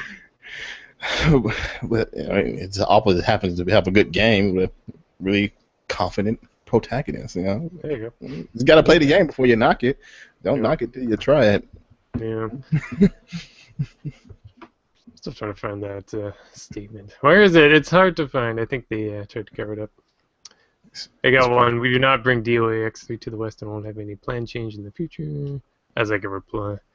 And they go, people are asking about it. What's the reason for not bringing it out west? Do you know many issues happening in video game industry with regard to how to treat female in video game industry? We do not want to talk those things here. But certainly we have gone through in last year or two to come to our decision. Thank you. Yeah, obviously Japanese guy, sort of good at English, but not really. Just trying to, like, it's such a touchy matter these days, and then they just don't want to. They don't want to run the risk of the negative PR. I mean, their culture is a little bit more Open. those kind of things. Yeah. And while they bring it over here to the West, we're over here, in the West, we're all cool with people getting their head blasted off and guts ripped out. I know. But show some boobs and some butt, and the whole world just goes mad. Their culture is just the culture different. Yeah, in Japan, it's really surprising how much they're censored when it comes to violence. Used to be back in like the Nintendo days and the 16-bit era, they would have violence or things. For up to a point, they would have violence that we wouldn't have in ours. But then around the time of the PlayStation, especially, they started having weird things like the original Resident Evil. If your guy got bit, it would be green blood. Like they started things like that. They would cut out things where people's heads were torn off. Like Mortal Kombat games were censored over there. Yeah, we just it's really crazy how much they censor violence over there. But then they're actually gotten to a point where they're censoring sex in games and TV shows and things like that more because of the politicians that kind of over there. So Yeah. I think Germany gets a lot of censorship, and I know Australia does as well. I guess every company, every country has to deal with it in some Cal way. from our podcast, he's from Australia, and he's talked many times about just how ridiculous the censorship is in Australia. It's just crazy. Mm. And then they put these taxes on things like video games and whatever that are seen as like morally harmful and things like that. So That's brutal. They're just trying to sneak more money out of the customers. Not unlike these some of these sexy games that are actually often like $10-20 more just because. Like the game's not better than other games, but it's just, well, it's got lots of titties in it. We're gonna jack the price up because people are gonna buy it. I don't know. It's bad, and Senran Kagura also, right? So Which is treated, I'd say, really well. Like we get a lot more than I would expect us to. Now, in my background here, I've got the Senran Kagura Shinobi versus Shinobi Syllabus. This is a pretty good book. Like I barely open it because it's so nice. It's got all the characters and art, and get all the names and their stories and their flash mode. And yeah, damn good. And speaking of which, we have Senran. I have Senran, the whole series pretty much. What do you guys think of Senran Kagura? I haven't played them. I think I've heard of them. Are they the ones with the ninjas, with the samurai swords and the cowboy hats? They kill zombies, right? No, that's That's One Shambara. Okay. that one's less good. This kind of feels more like I found the gameplay kind of felt like I was watching Dragon Ball because a lot of like zipping around, doing combos. Okay. Even actually not unlike Bayonetta, same sort of action game, but of course you get all these different factions and they fight, but no one ever seems to actually die because don't want to kill off all your characters. But of course, as you can see, if anyone's watching the video here, they're all females and they're all well endowed. One of the biggest proponents of this series over here, his name's Tom, and he works at Exceed, who they released the game.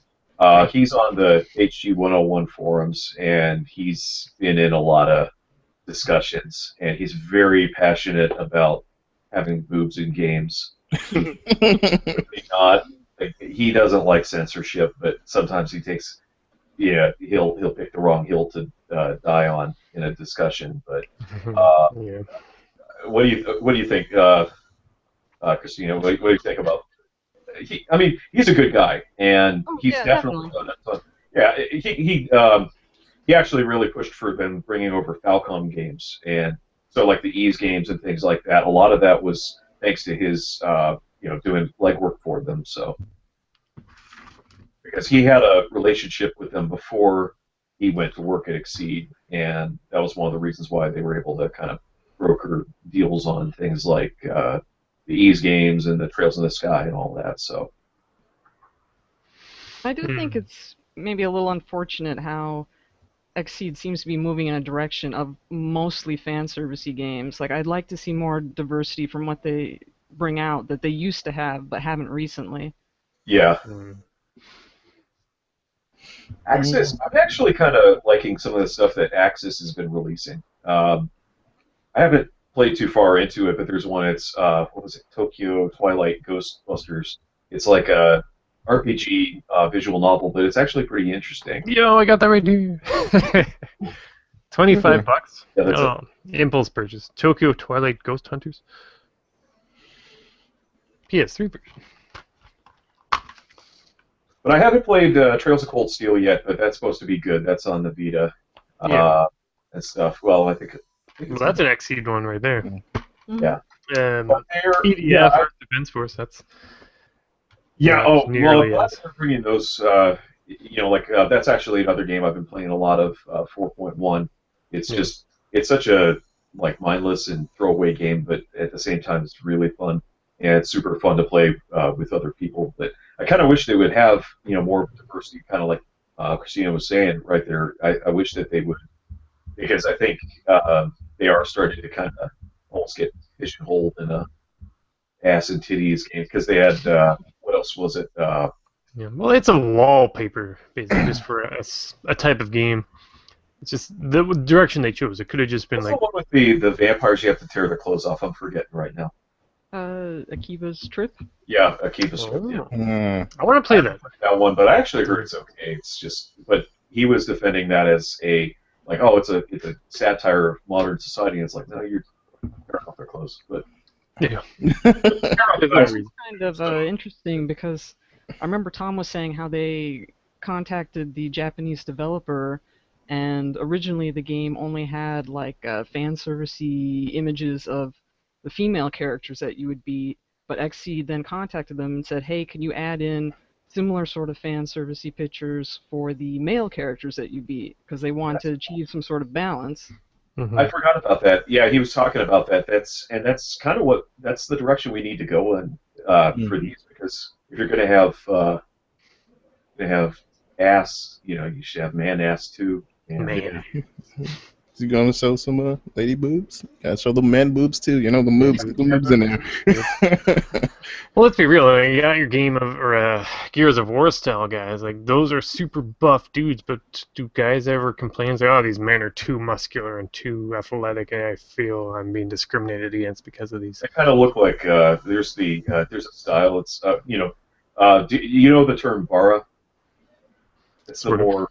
Yep. I do. That's the more manly. Yes. Okay. It's the more manly, gay stuff in Japanese society. So they'll have big, bulked up guys like that. But there's one term. It's called gachimuchi, where you've got the fat muscles, you've probably seen some fan art of this, but it's but that's kind of what I think of these guys that look like rescue heroes toys, where they're just like fluffy with muscles and just distorted. And that was kind of I just always thought the designs on the Gears of War characters were kind of funny for that.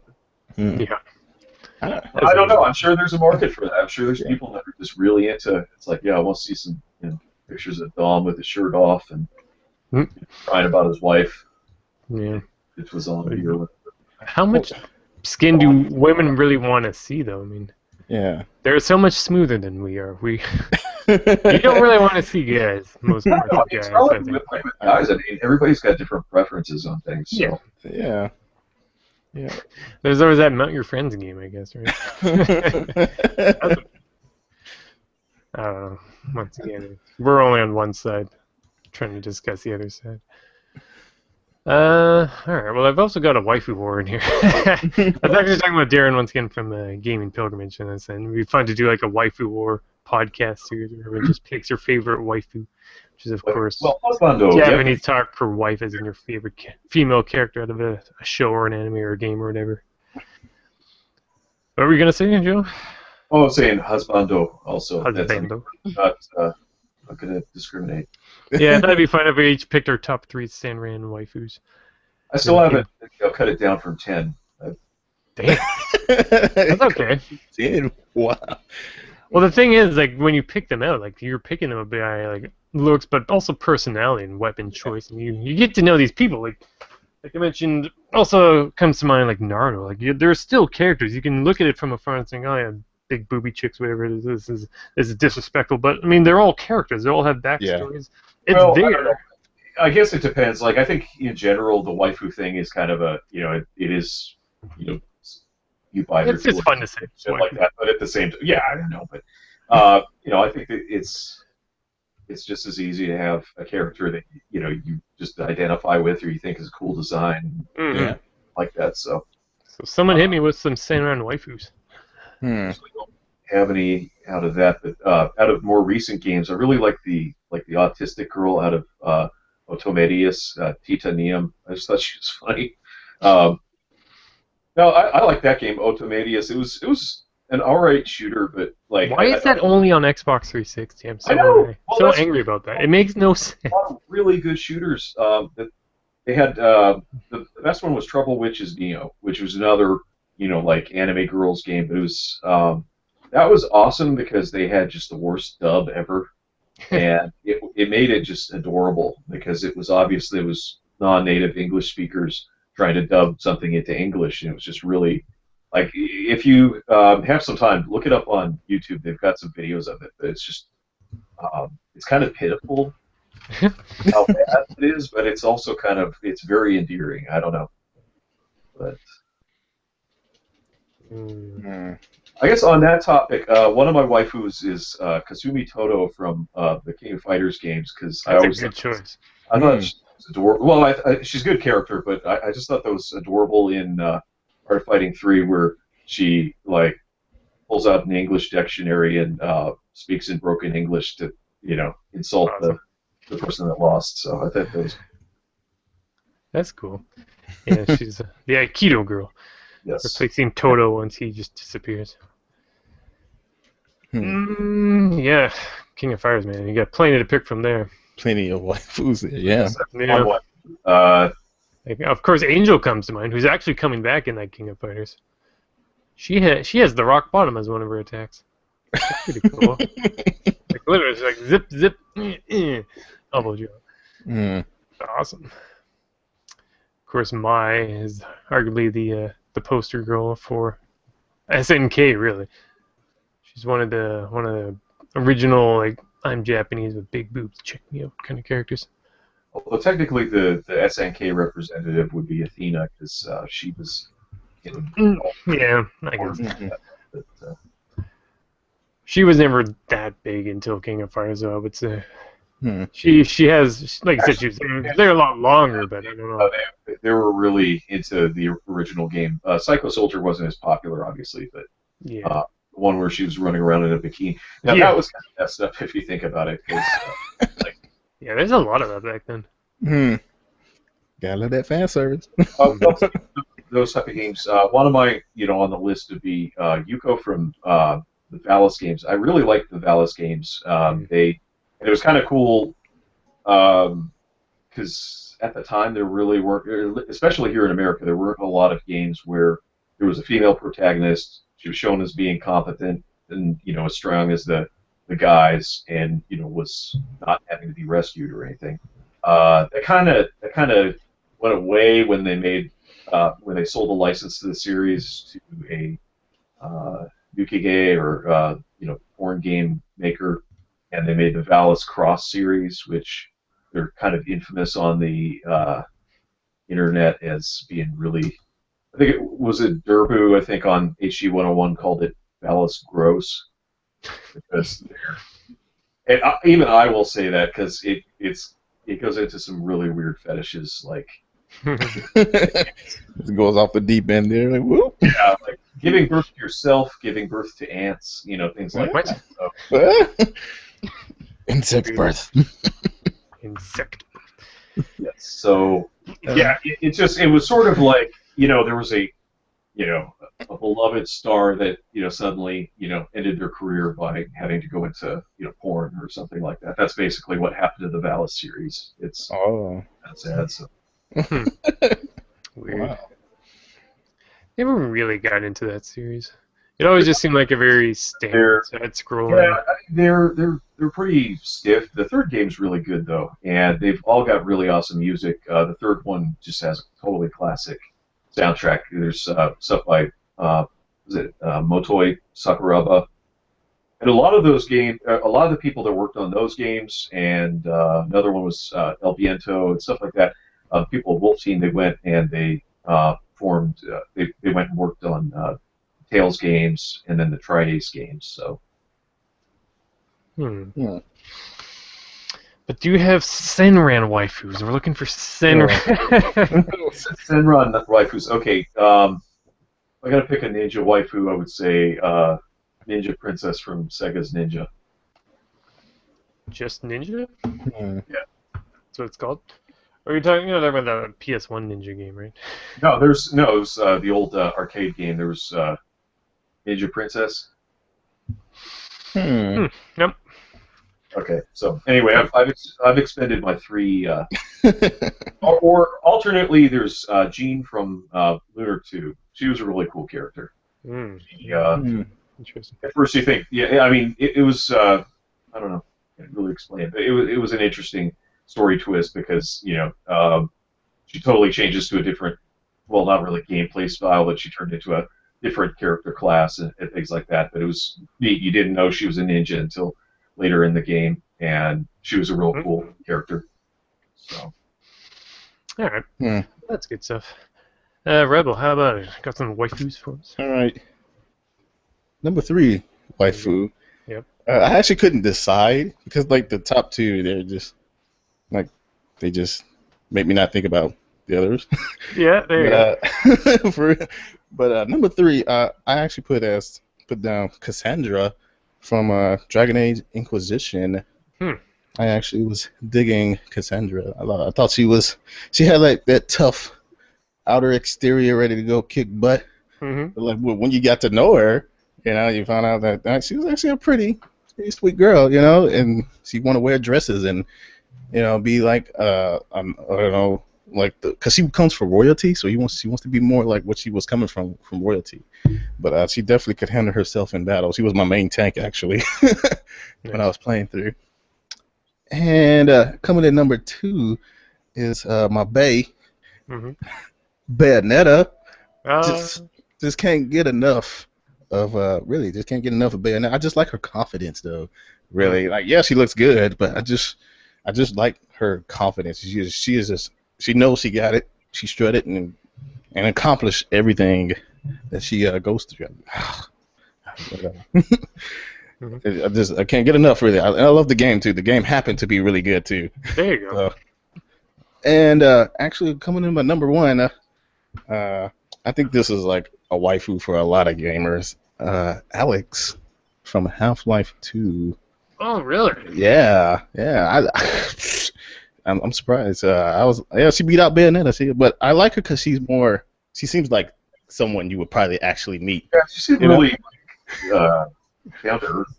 I guess like Yeah, very, very down to earth, nerdy, kind of geeky, confident at the same time, But she seemed like like if I was walking to a park and I saw her in the street, like it would be believable. Like yeah, that's Alex. Yeah, yeah, certainly definitely. realistic proportions and smartly designed, especially Mm-hmm. for the world that they exist in. Yep. Yep. Definitely. She will always hold my number one for waifu. There you go. Very good. I'd say one of my first waifus has to be everyone's favorite anime waifu. That's Ryoko from Tenchi Muyo. Oh, Like, man. right there, that's my waifu for waifu. Waifu. I have to rip that one up. Yeah, what a fun character. That Tenchi though, what a Lucky guy. I was gonna say what a cunt tease.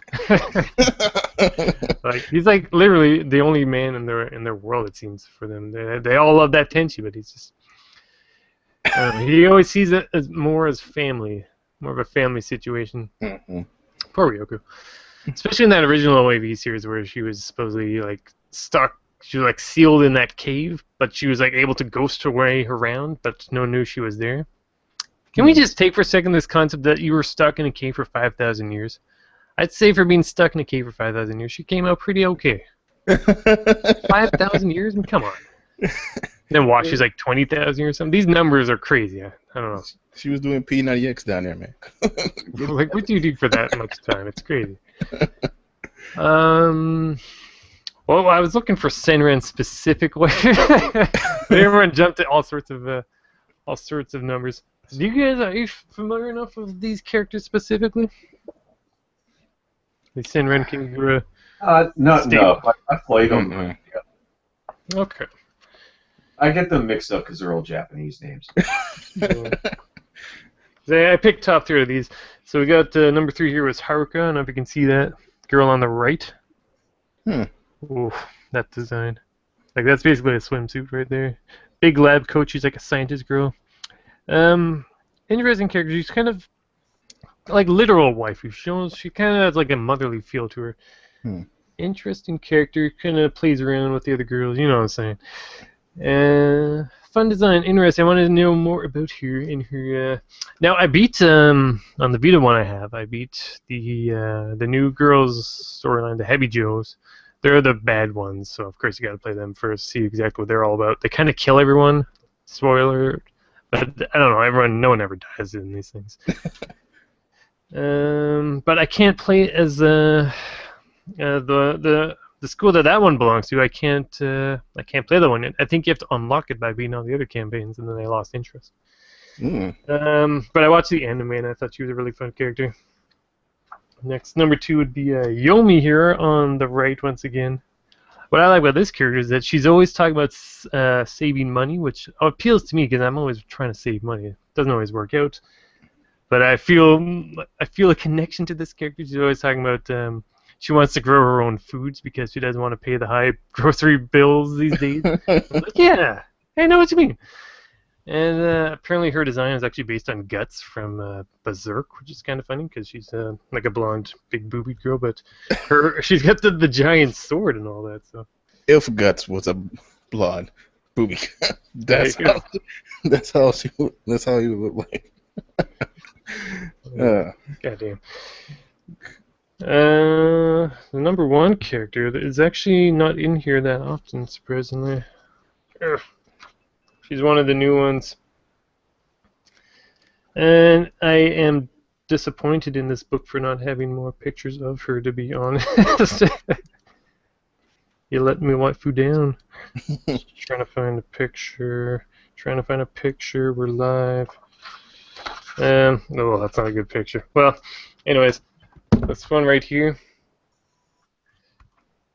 Shorter blonde hair. She has this. It's like a ballerina outfit on. But she's just a freak. But I need to get to know her better too. She uses guns while most everyone else uses swords.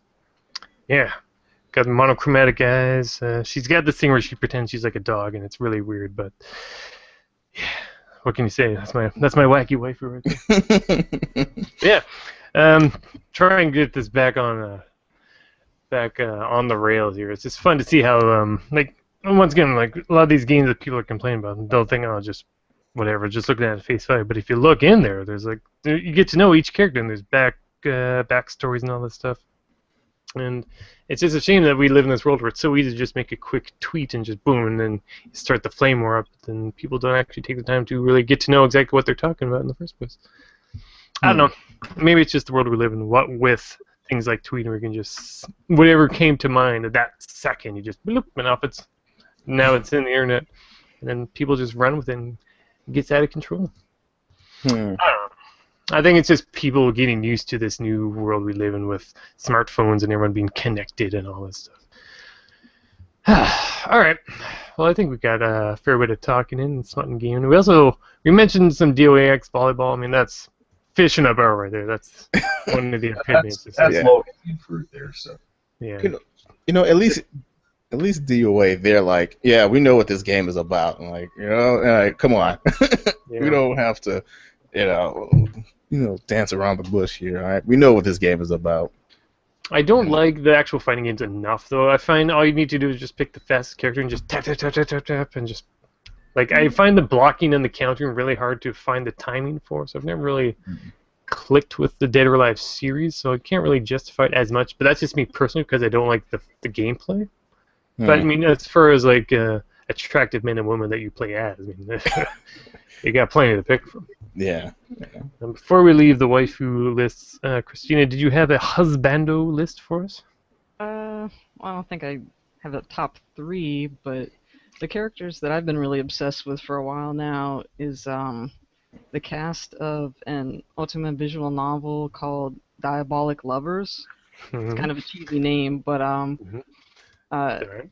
it's for the franchise. Only the anime adaptations have come out in English, but they're not the greatest adaptations of the material. But for the game itself, even though it's an otome game, it's not really romantic at all.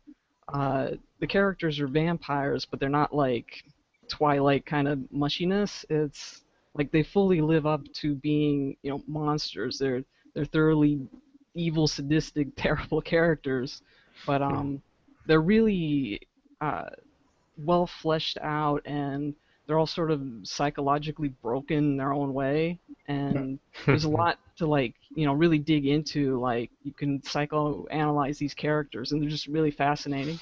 That's very true. The more you find wrong, then the more you can relate to, I think.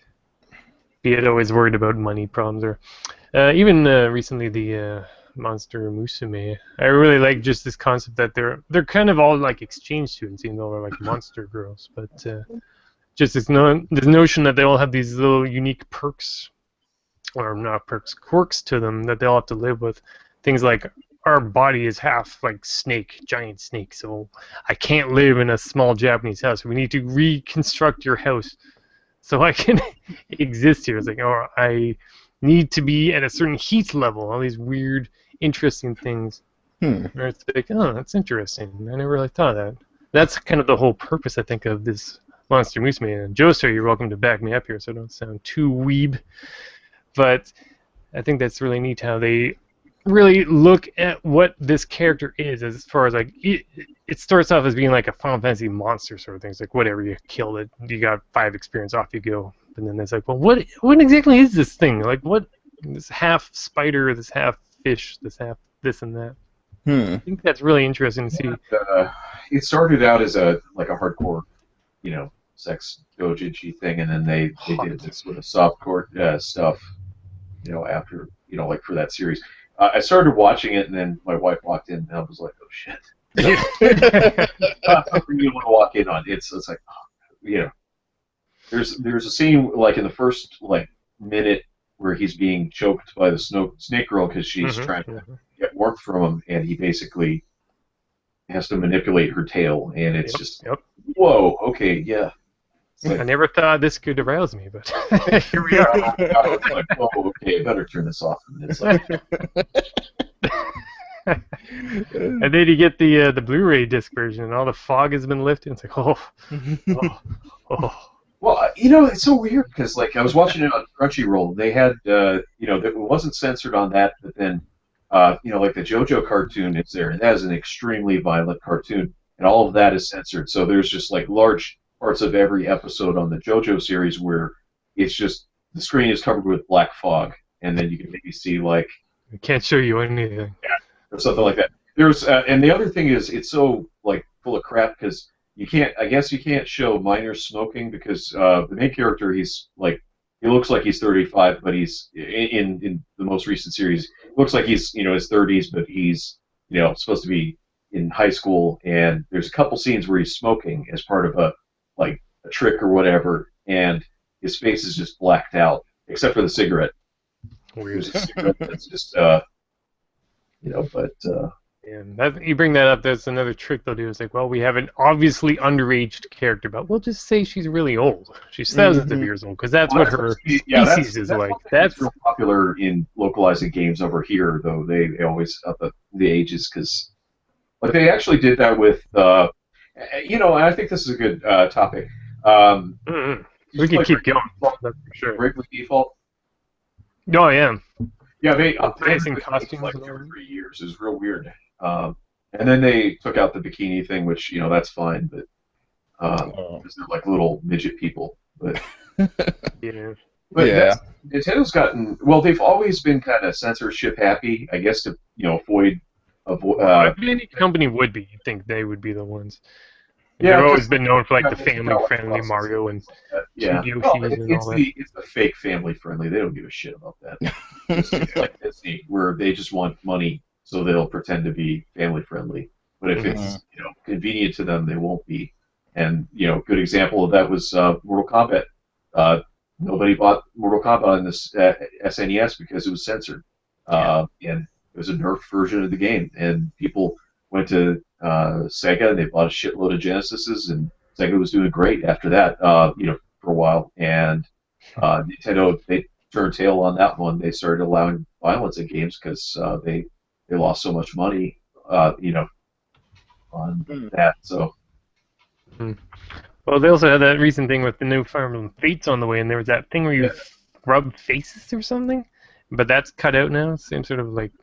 Sounds once again like Vita face or body part rubbing to get power-ups. Yeah, it's like it's supposed to, I think, build relationship with your characters or whatever, but I'm okay with them taking it out, but at the same time it's like, I mean, because I'm glad that they're at least bringing the game over, but I'm starting to get kind of bothered by them taking out things like that because they're trying to, they use the pretense of trying to avoid higher ESRB ratings, or that's the ESRB that told them to do it, but it's because they want a lower ESRB rating so that they can sell it to more people. Yeah. Which I think is kind of ridiculous because who the hell, under 13 is going to be playing a fucking Fire Emblem game? I mean, it's... I don't know. At that age, they're all swiping apps anyways, right? Yeah. No, but the other thing is, what else? They've kind of not come under fire, but they've been censoring a lot of games recently, like the what was it? They released a Fatal Frame game on the Wii U, and they barely. That's the thing that made me mad. They released damn Devil's Third. Oh. Fatal Frame on DVD or disc. Like, what's the story with that? It's brutal. But they, I don't know, swimsuits or what was it, like lingerie or whatever, walking around. Yeah, it makes sense, but it was real weird and out of place anyway. But again, so were they gave her like a Samus suit that looks really kind of disturbing. Zero suit Samus, yeah. That's oof. I don't like this. I hate that design. I miss the old where she had the green hair in the and the bikini. Yeah, it was like I don't know. She's like waving. Too many blonde. And Nintendo has way too many blonde women. They need another. Well, then again, they just need more brunettes. Yeah, we got Daisy, but they don't like Daisy at all. Yeah, they just yeah, they They put make her. her they give her that silly voice. Hi, I'm Daisy, and she just keeps screaming at them. Nintendo just likes blondes, I guess. Christine, I'm sorry we cut you off back there. I loaded up a picture of Diabolical Lovers.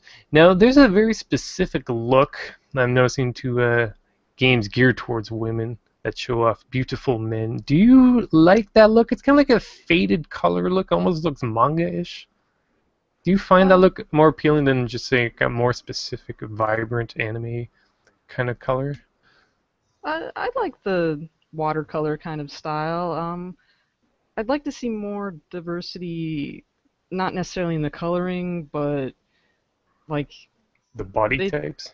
they tend now that too. They tend to make them very like willowy and thin, but Yeah, they sort of have this like Bishonen pretty boy kind of look yeah, usually, definitely. and like with Sweet Fuse that came out, it actually had a little bit of a backlash from the established Ultimate fan base because the character designer is the same as the Phoenix Wright character designer, and it had a similar kind of style, which is very unusual for Ultimate games, and some people were just bothered by it that it was so Hmm. different.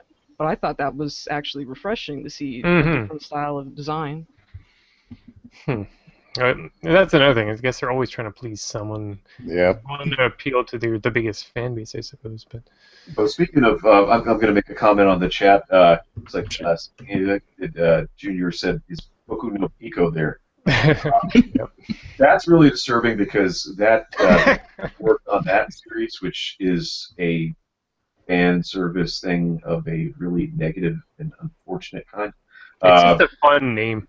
I know it's a funny name. It's hilarious. I love saying that after the there's that Domino's thing. Like the there's the thing with the Hatsune Miku thing where they made the white guy say, "I'm cute," like Boku no Pico. Uh, What? but that series was started by this group that was notorious for doing King of Fighters doujinshi, or fan comics showing them doing bad stuff. And Oh then man, yeah, that's been around for ages. they found out they had a new market, and that's fans of Shotokan stuff. So they kind of went down the dark path after that. But Hmm. Yeah. We also got even in Street Fighter, Armika, female pro wrestler. She has been known to slap that ass before starting a super move.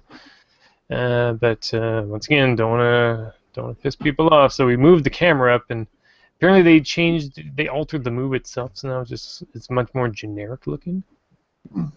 Yeah, I So, think it used to show her buttocks. They changed it so it wouldn't show her buttocks. I don't know. I always believe, if the artist wanted the girl to look like, or whatever character they want, or the guy, if they wanted to make the character that way, then that's the way it should be. There should be no censorship. And if you don't like it, then I don't know. I guess you just don't like it. I don't agree with censorship in any kind of.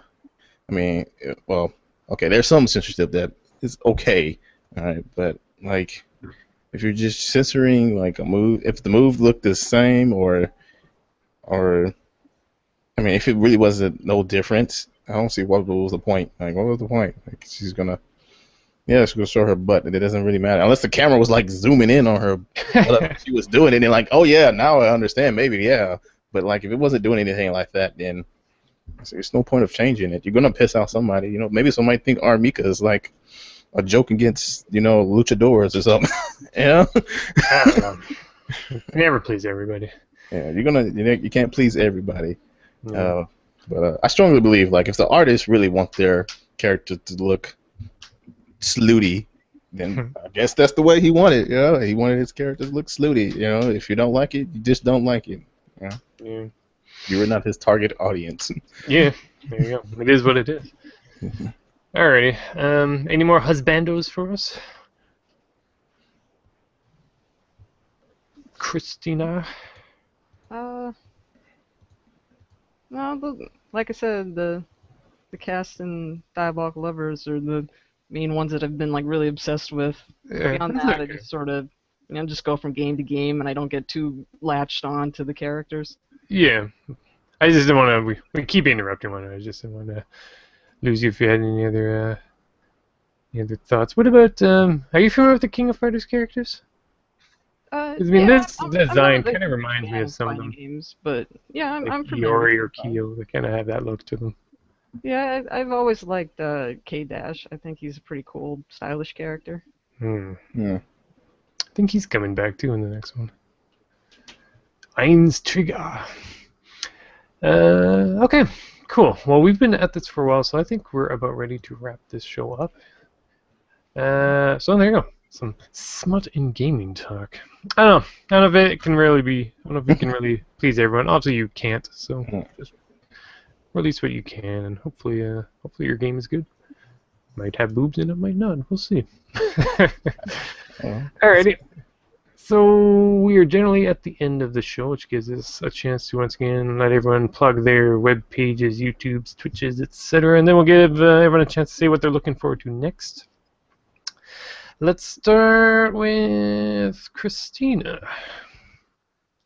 Yeah, well, like I said before, if anybody's interested in reading my thoughts on various anime and games, also some of the ones that I mentioned, like I've reviewed Code Realize and Nor 9 already. Um, just head on over to otakuusamagazine.com. A lot of the articles that I've been writing for the print magazine have recently been converted into web articles, so there's a lot available to read. Mm-hmm. Right on. And you've got some games listed here. I've not heard. Well, I've heard of the limited run games. That's kind of neat to hear. Those are the physical ones, right? Yeah, I've been really excited about this new limited runs branch of what is it, Mighty Rabbit Studios. It's a small indie developer, but now they have this subsidiary where they're publishing. They're starting with their own games, but soon they're going to branch off to doing other people's games that they're releasing physically, mostly indie titles and other games that would otherwise be digital only. Mm-hmm. Not unlike what we mentioned earlier with the GameStop, actually. It's really Yeah, neat. so far, they've been pretty tough to get. They sell them only on their own web store, and the amount of time that they're available has been really slim. I Mm-hmm. just bought Saturday Morning RPG, which they released both Vita and PS4 versions of it. It was Mm-hmm. up for sale just about a week ago, and I think the Vita version lasted for a few hours, but the PS4 version, I don't even know if it was available for sale 1 hour before it was completely gone. Hmm. But they also have Oddworld New and Tasty coming up soon. That's the remake of the original Oddworld. And Mm-hmm. then Cosmic Star Heroine, they're also going to be releasing, and that's sort of like an homage to 16-bit RPGs. It's very like Chrono Trigger inspired. Okay. Right on. And what is Oz Mafia? That's one more Ultimate visual novel that's getting localized.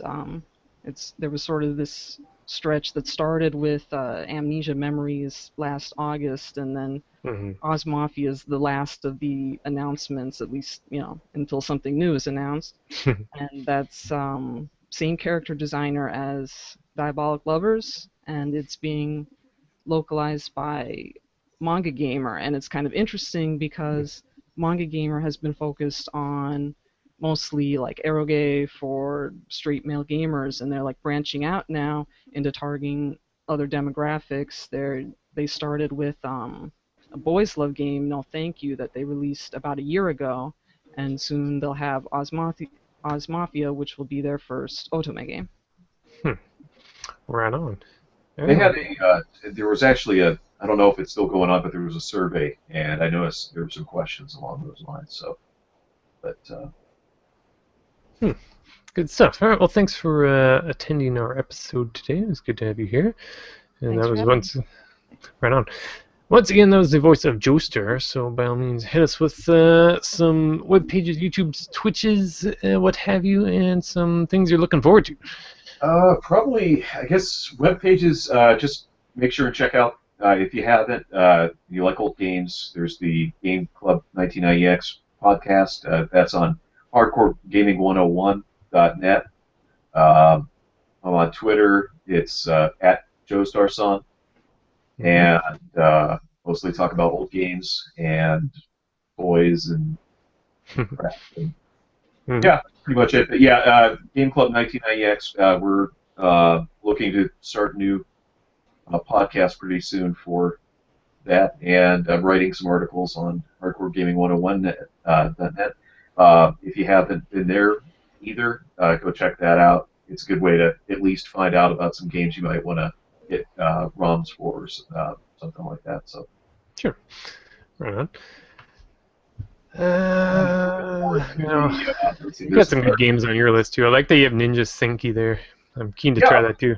Because that's one thing. I always like the Game Boy Color aesthetic, and it's cool that I know that some developers are kind of looking to bring back that kind of game. The Game Boy Color era was real weird, and I like that episode you guys did of the Game Boy Color stuff too. Oh, thanks. Yeah, that was one thing though. It's interesting because it really did feel like an early indies era because people that were fans of the older games were trying to make games that they wanted to do, and it's kind of interesting seeing somebody actually deliberately pick that look. But it looks like a fun game, and let's see.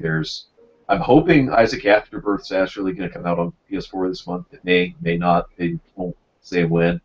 But they said maybe this month. There's Fire Emblem Fates and Project X Zone 2, a couple of RPG and/or strategy games. So, and Street Fighter V or Street Fighter V. Street Fighter V is that bad cartoon series that they did. So. Oh yeah. That was the one in Japan. Ryu he just wanted to throw a fireball. That's all he wanted. Yeah. I remember that. It was pretty good, actually. I think I've got the DVDs box set for that. And Akuma was always just a cameo in the background doing something random. Yeah, reading a newspaper, selling oranges or something. All right, good stuff. Well, thank you for being here today. Thank you for having me on here. I appreciate it. And Rebel, I see you typed in some things. Want to hit us with those and some links? Well, I guess one of the things I'm looking for is just play more XCOM. It's just like it's really like the only game that gets me excited. Yeah. Really. I play a lot of games, and it's the only one that just gets me like, oh man, I need to look up like previews and review trailers, and this is the only game that I've ever in a long time looked up. So probably just playing some more XCOM 2. Gravity Rush 2 is going to be releasing. I forgot the release date, but I know it's sometime this year. I actually have the original Gravity Rush on my Vita. Yep. Great game. Love the game. Great game. And actually, they just released the PS4 version of it on the Sony store. So definitely going to try to download that and play the crap out of that. Now I get to play. I was playing on that Vita screen, not to get to play it on the on my big 50-inch here. And I just recently got me a PS4. Like the only games I got really is Bloodborne, and I bought Batman: Arkham Knight. Hope you like tanks. Huh? Sorry, I was just saying. Hope you like tank battles. Oh, yeah. I was playing like the first 20 minutes of the game, and it was like. I wish they had more regular boss fights. Because did you play Origins? I didn't get a chance to play Origins, but I did play the first two before that. It's pretty good. I mean, it's still a good game. I would definitely recommend. I mean, I went through the whole thing. Origins, it's by a different group, but one thing I liked about that is they had more like one-on-one boss fights, which the other games didn't really have as many. And this one has none. It's just everything is a tank battle. But the actual, the rest of the gameplay is great, and I had a ton of fun. So. Okay, yeah, but I mean, I like it. I mean, I don't really like the Batmobile sections anyway. Like, it just feels awkward driving that thing around, and then you're like running over people's cars and you're hitting these and shooting That's a rocket weird launchers. thing. Like, Batman doesn't kill, but he's zapping these people with his car and then accidentally Yeah, running over them after that. It's yeah. like, I was thinking like this must be the Tim Burton Batman, the one who yeah, like sets exactly. people on fire. Definitely one of my favorite Batmans. I mean, it's okay so far. I don't think it's gonna be as better than the first two. But yeah, I just got this PS4 and I was trying to get the Nathan Drake collection, but the Nathan Drake collection used was more than the than Batman Arkham Knight, which I thought was weird. But just wait for some more games to come out for it. I don't really know any exclusives for the Definitely PS4 that's check coming out. out. Have you ever played any of the Earth Defense Force games? Like on 360, maybe? I played the first one. This one's pretty good. I definitely check this one out. It's pretty good, especially if you can get matched up online with some good people. If anything, hit me up. But it's really fun. They added a whole bunch of stuff. There's a lot of cool vehicles you can do, and it's really great in co-op play. So it's good to pick up for just maybe a half hour even, and just kind of waste some bugs. But it's a lot of fun. Okay. I'll definitely check that out. But I just really want to. I'm hoping that Sony's releasing some good exclusives. I haven't even looked up. This is like my very first actual PlayStation console. Believe it or not, I only owned an Xbox and a Wii U. That's like the only ecosystem I was part of. This is like my very first Sony console. Mm-hmm. Well, other than my Vita, but nobody really counts the Vita no more. I love my Vita. No, it's true, but it's cruel. But I really love my Vita, but Sony sure doesn't count it. Oh yeah, that's the thing that pisses me off. Sony's just kind of crapped on. I agree with you on that. There's not nearly enough exclusives. So like that, and I think Microsoft. One thing that they did right that Sony just totally screwed up was the backwards compatibility. I think that it was awesome that they added that for the Xbox One. I don't have one, but that's definitely like something that would make me want to buy one. Once they get more games, because there were a lot of games on 360 I just really loved. Never released them on any other system. So, Sony just totally screwed that one up. They're making you pay like $15 for a PS2 game. Can't play your own game. It's just ridiculous. Yeah, but for what the only exclusive I'm playing right now is Bloodborne, and that game is like Dark Souls, but it's good. It's good. I can't say it's bad because I'll be lying. It's a good game, but hopefully when I do get a chance to get a hold on like the Nathan Drake collection, or I can't even think of any other exclusive other than Uncharted, I get my hands on that, they'll be good too. So The Last Guardian's coming up. What's the game? Sometime. Last Guardian. Oh yeah, totally. Yeah. Well, there we go. Booyah. You can play Soma if you haven't yet. They released that on PS4. That was arguably my game of 2015. That wasn't Monster Hunter. I was thinking about getting that on my PC actually. Yeah. Just waiting for either way. A good sale there. For sure. Especially right now, there's a Steam sale going on right now. Yeah, random out of the world. The Lunar New Year, Year of the Monkey. Year of the Monkey New Year sale. Any reason. It's just random sale. There you go, guys. There you go. All right, so that was Rebel Havoc. You can also find him on Twitter at Rebel Havoc, or Rebel_Havoc. Is it on Twitch? Yeah, it's Twitch at Rebel_Havoc, and Twitter at Rebel Havoc, all one word, no underscore. Perfect. Well, there you go. Well, thank you, Rebel, for being here today. Well, thank you, sir, for inviting me. It's good chatting. And always good monster hunting. Back when we were deep in that. It's nice to be out of it, but now I'm just into the 4U instead. I'll probably join you on pull me back in. I'm probably gonna join you on there if I ever get off of XCOM. I will join you on there. Any game really these days, if I can keep an interest, that's a good game right there. Alright, so I'm Steven, everyone. Thank you for listening to this latest episode of the Capmax Hypecast. If you wish to follow me on Twitter, I am at Steven Eider. Steven with a V, EID, H-E-R. You can check out my YouTube channel, Capmax Gaming, or on Twitch, Capmax_gaming. And what am I looking forward to? Anyone that has read my tweets as of late knows that I've been going on about Dirty Dancing, the original movie. I've had that song stuck in my head the time of my life, and I have had the time of my life having that song stuck in my head. It's that easy listening, though, man. It goes down smooth. So I'm looking forward to finally watching that movie. I'll just wait till I find it used on DVD or something and finally watch that. And don't be surprised if you may have heard some Dirty Dancing music in this episode. You probably did during the break, and you probably will when we end this episode. Listener Richard Ramvox recently revealed to me that the Kim Possible games, based on the old Disney cartoon, are actually really good.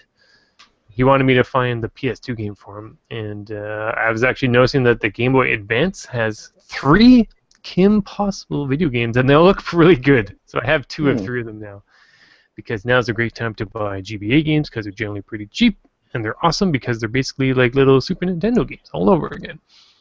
So I'm looking forward to trying those out. Layers of Fear, a game I have mentioned in the past, is finally completed this month.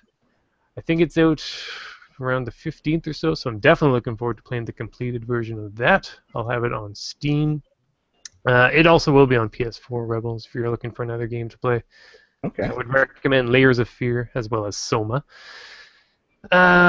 A couple of nights ago, I found a used Sega Saturn. Nice. So after this, I'm probably going downtown or whatever, look for Dirty Dancing on DVD. But after I get back, I'll finally test out my Sega Saturn, which came with several games and several controllers. I'll probably upload a video of that, of my findings there, to my YouTube channel. So look forward to that. If it works, I would definitely like to track down House of the Dead, the original. One of my favorite earlier. It's pretty expensive. It's Yeah. it's not. Even Japanese. I'd have to take a look. I don't know. If, man, they really, jeez. But yeah, if any game should be expensive, that's the one I love. take a look real quick. Yeah. And finally, here in BC, this Monday is Family Day, which means we don't have to go to work that day. And apparently, the local museum is letting people in for free, which is awesome because I like the museum, but it's generally really expensive, so I will go in there for free day. And just for fun, I also mentioned Game of Thrones is coming back not too soon. What month is that? April.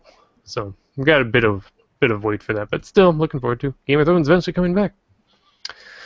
Oh, all right, everyone. That does it for this episode. So everyone watching live, who's still here? We got Yoshi, Rebel, of course, is here. I saw Round 2 Gaming was there recently. Cartridge Brother was here. Seaman Gifted Jr. we saw in the chat. And everyone else, thank you for joining us. Cartridge Canuck, Round 2 Gaming. Yeah, everyone, thanks for being here for this episode 15 of the Capmax Hypecast. And hopefully we'll see you next time. We have a depressing sci-fi themed episode on the way. We have that Evangelion episode I'm looking forward to, really delving into that because there's plenty to discuss. And yeah, everyone, thanks for being here. Thanks for listening. And we'll see you next time. Bye, everybody. Goodbye. Bye. Bye, Joe. Bye, Data. Bye, Hot Frankenstein. Thank you for our show title. I can definitely say I had the time of my life with this episode. Bye, everybody. There you go. Okay. Don't forget, $8. You should be able to get it from Japan. That's pretty good. Pretty good. I stopped recording, but the YouTube is still going. Yeah, it came with the. There's like a cartridge that fits in the back of the Saturn. Apparently, that can be used to play import games. Now, the cartridge. Now, is that a converter or is it one of the what do you call it? I think it's like a CD backup thing. I don't know. I know nothing about Saturn, so I don't know what's what. Take a look at it because they do have. There was a memory card because there is a memory in the system, but the battery is notorious for dying. It'll just kind of crap out on you. It's like with the Sega CD. There was a built-in memory, but there's a cartridge slot that you can put the save games onto that. But you can also get for some of the fighting games, you actually had to have a RAM cartridge for it to work. So that's what you use it for. There's but But if you're using it for like playing a Japanese game, you need one of the combos that has the RAM card and the mod chip type thing. So, Yeah, I'll figure it all out. I could take a look. If you need links, I'll try and find those. But yeah, those should be all right. Saturn's a good system, though. Those are real fun. Should be good. It came with some really good games too. I haven't actually revealed that yet, but it's like both Knights games are there. It came with the Knights controller, Daytona USA. Pretty good for like $60. Huh? No, that's an excellent deal. And I never really see that stuff anymore, anyways. So you got Christmas Nights? Yeah. Wow, that's actually pretty hard to come by. So. That's what I've tweeted out. People seemed excited. I was like, maybe I'll look into it. But then I looked it over and it's like it's got all these games and the controllers, and it's got the Knights controller, like the oval shaped one. Yeah, the 3D controller. Yeah, that's actually a pretty good controller. There's the later version of the pad, the 6-button pad. The original Saturn controller's crap, but the one of the controllers is busted too. I know that much. Yeah, they had like a giant. It was kind of like the original Xbox one, where you were just kind of feeling things out, and it's just huge. And but they released another one that's just like perfect for fighting games. So definitely. I've heard that one's really good. But yeah, hopefully the system works. But even if not, I'm sure I could sell it all separately for a pretty good profit regardless. Alright, well I'm going to stop the broadcast now for our YouTuber friends, but everyone thanks for stopping by for that, and we'll see you next time. Thank you for having us over. And, yeah.